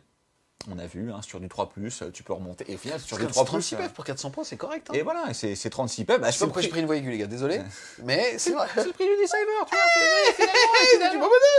Et finalement, je me dis que non, mais moi j'aime beaucoup cette Tu unité. me suis beaucoup, j'adore. Bah oui. Je t'aime beaucoup. Bah oui, moi aussi je t'aime voilà. beaucoup. Et ouais, non, j'aime beaucoup cette unité. Voilà. Tu es plus beau qu'un rat ogre, mais voilà, en l'occurrence, nous étions sur cette fille absolument dégueulasse. Alors ceux de l'île 200 sont quand même un petit peu plus jolis, même si ça date quand même de plus de 10 ans, cette histoire. Cette unité est surprenante. Sur le papier, on se dit, c'est quand même pas fou. Mais tu vois, aujourd'hui, je pense que ça fait partie des unités qui sont extrêmement éligibles à rentrer dans des bataillons chasseurs de tête, quoi. Parce que quand ils commencent à passer des dégâts 3, avec des 6 explosifs, la fiabilité du 2+2+, encore une fois, 6 PD, c'est le tanking d'un Stormfiends. Et puis tu peux en relever, ne serait-ce que ton pack de 6, s'il meurt, tu fais ton 3+, et tu remontes un pack de 6, quoi. Moi, j'aime bien cette unité. Ensuite, il y a, tu les mets en opposition parce qu'ils partagent quasiment les mêmes mots-clés avec Meute. C'est les nuées de rats, jouables à 2 à 50 points. Ouais, non, c'est... À une époque, Feu Battle, t'aurais dit c'était un bon redirecteur. C'est terminé, les redirecteurs, ça n'existe plus. Non, ils sont vraiment pas bons. À la rigueur, si tu veux jouer des rats, t'as plus de choses à faire avec les rats géants qui arrivent derrière. Yes, ils sont jouables à 6 avec 60 points. Et c'est pareil, ça peut devenir des lignes si jamais t'as un héros Moulder. Alors ce qui est rigolo, c'est que plus ils sont, plus ils améliorent leur end. C'est vraiment la marée de rats. Bon, honnêtement, c'est pas très fort. Maintenant, si c'est dans une armée full Moulder, t'as quand même besoin d'avoir des lignes qui vont un peu te tenir tes objets, et c'est pas tes rats ogres à 420 points qui vont te les tenir. Donc eux rentreront très bien dans l'autre bataillon pour compter pour 3 sur les objets. Donc la figue est littéralement grande comme ça, et elle va compter sur 3 sur un objet. Et si tu l'approches, ça va te ronger très fort avec ces terribles attaques reine -2, c'est quand même rigolo. Bon, ça a toujours été mauvais. Le guerrier des clans est vraiment très très bon, on l'a vu. Mais mine de rien, si t'as besoin de lignes pas chères, parce que pour le coup, c'est littéralement une des lignes les moins chères de tout le jeu. Voilà. Donc ça rentre bien dans une armée Moulder. Si tu sais pas quoi te faire, t'as ta 3e ligne. Ou même avec juste un héros Moulder. T'as un héros Moulder parce que tu veux buffer ta Betty. Il te manque une ligne parce que tu as décidé de pas jouer de Vermine de choc, fou que tu es, mais peut-être tu as décidé de pas le faire. Tu veux pas jouer de Guerrier des Clans, qui est une des meilleures lignes du jeu, tu te dis, hey, pas beaucoup de points, je vais rentrer 5 mecs comme ça. Why not? On va ensuite passer au clan Eshin. Donc je veux que personne rigole maintenant. Ouais. Sinon, c'est zit, petite fléchette. Non, mais il y a des trucs à faire. 165 points, le maître mort. Alors, peut-être pas forcément avec lui. Alors, il a la bombe un peu rigolote qui permet de transformer un décor en gnoll. Enfin, j'ai plus le nom français. En trou de vermine. Ce qui est cool, c'est qu'il débloque les bonus des Chines. Là où avant, il les débloquait que sur lui-même, et je t'aurais dit, il est condamné. Même si c'est la seule nouvelle figurine du Battle Tom, c'est un peu triste. Il est condamné parce qu'en lui-même, il est pas dingue. Enfin, son profil vaut pas 170 points. Mais il donne les bonus aux 2 autres unités. Les coureurs d'égout et les coureurs nocturnes, qui sont pour le coup des surprises relativement bonnes. Parce que c'est des unités qui ont toujours été moyennes, qu'on a essayé de sauver plusieurs fois, on n'a jamais réussi. Là, il y a peut-être des trucs à faire avec eux. Je pense même plus que peut-être. Donc, ouais, pourquoi pas en jouer un si tu as les points. Mais par contre, tu ne joues jamais tout seul en fait. Tu joues avec ses potes pour les buffer. Tu ne joues pas tout seul. Yes, on va ensuite passer à une figurine et ses potes qui sont complètement fous pour le coup en termes de design. Ouais, c'est le Slink Skitter Shank qui vaut quand même 225 points. Mais avant de le critiquer, sache que parmi ses potes, il y en a un avec un tonfa. Ouais, et il y en a un avec des cathares, et je crois qu'il y en a enfin bon bref. Ouais, donc en fait, tu mets 10 minutes à les activer, tu te fais niquer à la cloque, et résultat, t'as perdu la game. En fait, le problème, c'est qu'ils ont tous des profils d'attaque différents. Alors, ce qui est marrant, c'est que c'est l'autre Banshee Spire. On va dire que je m'acharne, mais ils ont encore pas garde du corps, donc ça, c'est très malheureux. Mais les petits, tu peux les infiltrer chez l'autre, et lui, du coup, tu peux forcément le cacher, parce que le principe des assassins, qu'on a dit, c'est d'être caché dans les unités, de sortir et de taper. Lui, tu peux le mettre dans ses copains. Donc, en fait, tu peux téléporter indirectement un assassin dans 4 kikis, en espérant que le mec tue pas les 4 kikis, plutôt que de te dire, en fait, j'ai un assassin, je vais lancer évasion. Tu vois, avec tous mes sorciers, qu'on le spell, qui va passer comme ça. Non, je vais payer plus de 100 points de différence. Bon, bref, c'est pas bon. Mais par contre, les fixes sont absolument dingues. On va ensuite passer aux coureurs d'égout et aux coureurs nocturnes. Les coureurs d'égout, ils sont jouables à 5 à 105 points. Ils peuvent devenir des lignes à partir du moment où on a un héros du clan Eshin, tout comme leurs cousins, les coureurs nocturnes, qui eux, par contre, sont à 90 points, les 10. Alors, j'aime bien ces 2 unités. Déjà, elles font quand même quelques dégâts, parce que mine de rien, elles ont un volume d'attaque qui est ok. Et à chaque fois qu'elles vont faire un 6 à la touche, elles vont faire des blessures mortelles. C'est pas exceptionnel. Elles vont faire des 3 blessures mortelles. Par exemple, pour les meilleurs, c'est 2 attaques chacun. Donc statistiquement, c'est une blessure mortelle par mec. Bon, pour 105 points, t'as pas envie de mettre 5 BM, tu vois. Par contre, il y a une unité qui s'infiltre. C'est quand même pas mal pour la prise de points, etc. Mais l'autre unité que je préfère, c'est ceux qui sont moins chers et qui sont plus. En fait, ils font un mouvement d'avant-garde de 2d6. Et on a vu, par exemple, les Ungor Raiders ou les Untamed Beasts de Warcry, donc en Slave to Darkness, sont des très bonnes unités parce que, mine de rien, ça te protège quand même vachement d'une alpha de ton adversaire. Et c'est pour ça que je les aime bien, parce que, alors, avec les nouvelles règles de cohésion, tu prends plus toute la table avec 20 mecs, mais 10, ça prend quand même une sacrée place. Tu peux en avoir 2 unités. Il y en a une, ça peut être tes lignes, hein, par exemple, si t'es un assassin. Et tu vas les avancer pour faire un peu un repoussoir à l'alpha de ton adversaire. Donc, je pense qu'il y a des choses à tenter avec ces gars-là. Et aussi, ils bénéficient des plus un touche et des plus un blesse si tu as le moindre héros, donc ils peuvent quand même relativement facilement avec leurs attaques, et même sans compter sur les blessures mortelles, vraiment déglinguer tous les petits sorciers, les petits totems, les petits buffers, les saloperies de Star Seer, Star Priest ou Priest que tu as chez les Séraphons, que tu as vraiment envie de buter, et ben eux, ils peuvent aller les chercher. Puis c'est le kit plastique de Mordheim. Et puis c'est très très vieux ça. C'est très très vieux. Tu le savais ou quelqu'un te l'a soufflé ça? Là, sur la prise précédente. Ah, c'est ça. Hein, qui est découpé en montage parce que le monteur, c'est moi qui le paye. Voilà. Voilà. Tant pis. Il nous reste à voir, les amis, les sorts persistants. On va commencer par le rat de vermine qui vaut 60 points. Bah, en fait, c'est un sort persistant qui est assez surprenant parce que mine de rien, il trique quand même beaucoup. Il a une grosse empreinte au sol. Il met des BM quand il arrive. Il met des BM à chaque fois que des unités s'en approchent. Donc, placé au centre de votre dispositif ou un peu sur un flanc pour protéger, etc. Il est assez surprenant. Pour me l'être pris une paire de fois, au début, tu te dis c'est nul. Et en fait, quand tu joues contre ça, tu te dis quand même, ça te bloque un peu, ça te met des BM à droite à gauche qui sont un peu désagréables. C'est pas un si mauvais sort. Après, on a vu que tu avais plein de trucs à 60 points. Je te parle pas des rats géants. Hein. Mais tu as plein de trucs à 60 points que tu as envie de rentrer ou des améliorations de personnages, ce genre de choses. Donc, tu n'as pas forcément la place pour beaucoup de sorts persistants. Mais il est vraiment pas mauvais celui-là. Ensuite, tu as le Vortex de Malfoot, par contre, lui qui est à 80. Alors, lui, il était monstrueux. À l'époque, quand il est sorti, est-ce que tu pouvais l'envoyer très très loin? Tu pouvais l'envoyer à 26, il était beaucoup trop fort. Ça n'a pas changé. Vous placez le premier Vortex. En fait, vous faites un triangle de 7 pouces pour que toutes les parties du Vortex soient à 7 pouces les unes des autres. Et ça met des BM. Donc D3 ou D6. D6 c'est si vous faites un 6 parce que c'est un jet de dés aléatoire et si vous êtes à portée de plusieurs parties du triangle, ce jet de dés s'incrémente. Bon, ça fait très mal. Parce que ça fait mal quand ça arrive et ça fait mal à la fin de la phase de mouvement. Et qu'en plus ça gêne dans tes mouvements, ce genre de choses. Donc c'est un bon spell. Maintenant, comme tu as dit, il n'est pas donné. Et je pense que tu as besoin d'un portail. Voilà. Et le problème, c'est que du coup, tu payes ce sort-là, plus le portail, donc tu as quasiment payé 150 points pour mettre de l'ABM, et c'est le prix d'un canon à Malfoudre. Je pense que je préfère avoir un canon à Malfoudre. Mais ça reste un très bon sort. Enfin, si vous avez envie de le jouer, tu peux te dire aussi que, par exemple, tu peux avoir un Deceiver, qui est un sorcier de niveau 2, qui va lancer sa redoutable évasion pour se téléporter, et qui après va balancer le vortex dans la tronche de l'adversaire. C'est un combo à 500 points. Il est quand même un peu cher pour ce que ça fait, mais ça a le mérite d'exister. Il nous reste à voir la cloche de l'Apocalypse, qui, elle, est de nouveau à 60 points. Bon, elle a fait des dégâts, mais elle est pas là pour ça, surtout que t'as pas envie qu'elle s'auto-dissipe en faisant ses dégâts, parce qu'elle te protège, en fait, elle te redonne une bulle d'immune braverie. Le problème, c'est que c'est une bulle d'immune braverie qui est pas fiable, parce qu'elle peut s'auto-dissiper, elle peut se faire conjurer par l'adversaire, elle peut se faire dissiper lors de son lancement. Mais si t'as les points et que t'as pas de creuset, et que t'as beaucoup, par exemple, de moines de la peste, alors si t'as des moines de la peste et que t'as pas de creuset, tu le fais exprès, mais on va dire, mettons, t'as beaucoup de vermines de choc, t'as pas de creuset parce que t'as pas les points et que t'as pas pu tout choisir, ça vaut peut-être le coup de tenter d'en prendre une quand même, parce qu'il y a peut-être 1 ou 2 tours où l'immune braverie de zone, elle va être importante.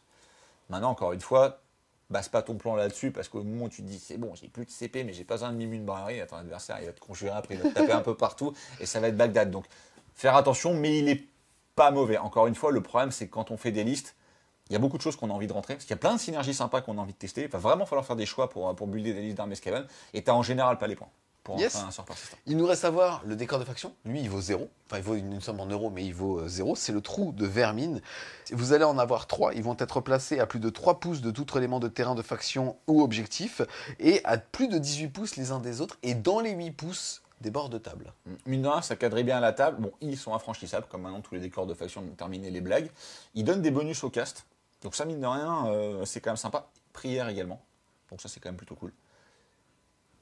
Et alors ça n'a pas changé, hein. C'est entièrement assise, tu prends une unité et tu la mets entièrement assise d'un autre. Mais il y a une petite note du concepteur qui dit que tu peux le faire sur chacun de tes 3 trous. Donc là, par contre, mine de rien, tu peux filer des migraines à l'adversaire. Ce qui est assez tentant, c'est d'en mettre un chez soi et les 2 autres sur les côtés pour, on va dire, offrir beaucoup de choix un peu pénibles à l'adversaire. Mais malheureusement, c'est un peu lisible comme plan de jeu. Et d'expérience, c'est peut-être mieux d'en mettre 2 chez toi et un seul chez l'autre, parce que ça t'offre mine de rien plus de possibilités tactiques quand même de le faire. Mais après, libre à vous d'essayer tout plein de combinaisons avec ces 3 trucs-là. Potentiellement 4 si vous avez le petit artefact qui permet en plus d'en créer un autre. Ça reste un très bon décor de faction qui t'offre un buff même si tu ne te sers jamais de la téléportation. Dans tous les cas, tu l'as pas payé en points, évidemment. Et mine de rien, le bonus pour caster les spells, on a vu qu'il y avait des bons spells mais qui se lançaient sur du 6, sur du 7. Donc si t'as pas de bonus à côté, tout le monde n'a pas de la malpierre à manger. Hein. Ça, plus la fiabilisation des bougies, ça fait que tu vas passer ton Membre Power, tu vas passer ta frénésie mortelle, ce genre de choses. Donc c'est un bon décor de faction. On a fait le tour, les amis, des nouveaux Skaven V3. Franchement, on est clairement dans la lignée des Battletome V3. Si on y repense, bonne magie, orientation tir possible, mais sans rentrer dans une aberration qui va frustrer l'un des 2 joueurs, grosse projection. Franchement, il couvre toutes les phases du jeu. On peut faire des listes aussi bien narratives que compétitives que polyvalentes. C'est du caviar. Il y a juste la partie modélisme, finalement, on est quand même sur des kits qui sont un petit peu vieillissants, ou même si ça reste ok, parce que déjà, c'est une armée qui... Enfin, c'est des kits qui coûtent individuellement pas très cher en tout cas, puisque ce sont des vieux kits. Donc on a l'intérêt d'avoir les tarifs d'aujourd'hui, mais le nombre de figues à l'arrière qui sont quand même vraiment conséquentes. Par contre, c'est du vieux plastique et il y a des lignes de moulage un petit peu dégueulasses. Ouais, voire il y a des globadiers en filecast, C'est en blister, conversion, voilà, tu prends du Blood Bowl et puis voilà. Et c'est vrai qu'effectivement, bon, à part la gamme modéliste où il y a quand même certaines des figues les plus anciennes de toi OS dedans, en aspect purement jeu, comme tu as dit, tu couvres tout. Tu peux jouer, alors à part peut-être le full Eshin, et encore, je pense qu'il y a un truc à faire. Mais tu peux jouer full Moulder, et t'es pas ridicule. Tu peux jouer full Scryer, et t'es pas ridicule. Tu peux jouer full Verminius, enfin tu peux jouer tout ce que tu veux. Ça c'est vraiment cool. Tu peux tout mixer aussi. On disait que c'était un peu old school de pas avoir, on va dire, de sous-allégeance vraiment, genre mon arme. Mais mine de rien, ça t'offre plein de possibilités. Donc si t'as une belle collection, tu peux rejouer plein de trucs différents. Et il n'y a pas non plus d'unité poubelle où tu te dis je vais jamais les jouer. Enfin, la plupart des Verminarques méritent d'être testés. Tankol, t'as envie de le tester. Tu peux pas rentrer Tankol, creuser la cloche, le Verminarque, 2 packs de... Parce que t'as plus rien après. Mais les Rocs sont pas mauvais.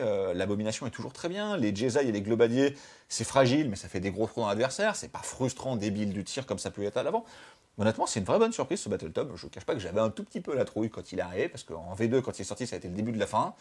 Là, c'est pas le cas. Donc pour l'instant, 7ème Battletome et on continue sans faute. Hein. Donc c'est vraiment une bonne surprise. Question pour toi, est-ce que c'est une armée que tu considérerais un débutant? Alors en termes de jeu, pourquoi pas? Parce que mine de rien, si tu as envie de te lancer dans une collection relativement vaste, tu as quand même des styles de jeu qui sont très très différents. Gros marché de l'occasion aussi. De l'élite, de la horde. Après, en modélisme pur, si t'es pas très à l'aise sur tes conversions, etc., t'as quand même des filles que tu vas pas pouvoir jouer juste parce que les kits sont totalement injouables, quoi. Notamment les Globadier, les Jesai, c'est du Filecast, puis pour le coup, elles sont très chères. Filecast, Monopose et, enfin, en fait, oui. Ouais, je crois que c'est 11 € la figue, ou les deux, enfin bref, c'est un peu aberrant. Maintenant, si tu dis que tu veux que ça soit ta première armée et que tu pars par exemple sur un Tankol, un Creuset, une Abomination et des Stormfiends, c'est que des kits. Alors ça date de End Times, donc je vais pas dire que c'est si récent que ça a 8 ans, mais c'est du beau plastique. Voilà, c'est du beau plastique qui a bien vieilli. Donc honnêtement... c'est des beaux bonhommes. C'est des beaux bougnons, oui, non, mais le Stormfiends c'est génial, c'est quand même un rat en armure avec des armes de dingue, avec un tout petit rat derrière, avec un cerveau hypertrophié. Enfin, les filles sont quand même folles. L'armée a quand même une ADN en termes de fluff qui est génial, qui est bien retranscrit dans les règles. C'est là où je voulais venir. Les Skaven sont une des armées les plus populaires du jeu parce que c'est une armée où en fait tout peut partir en sgeg, mais ça peut partir très loin dans le fion de ton adversaire. Et là, je trouve que c'est super bien retranscrit. La Pokéball, je pense qu'elle est très frustrante.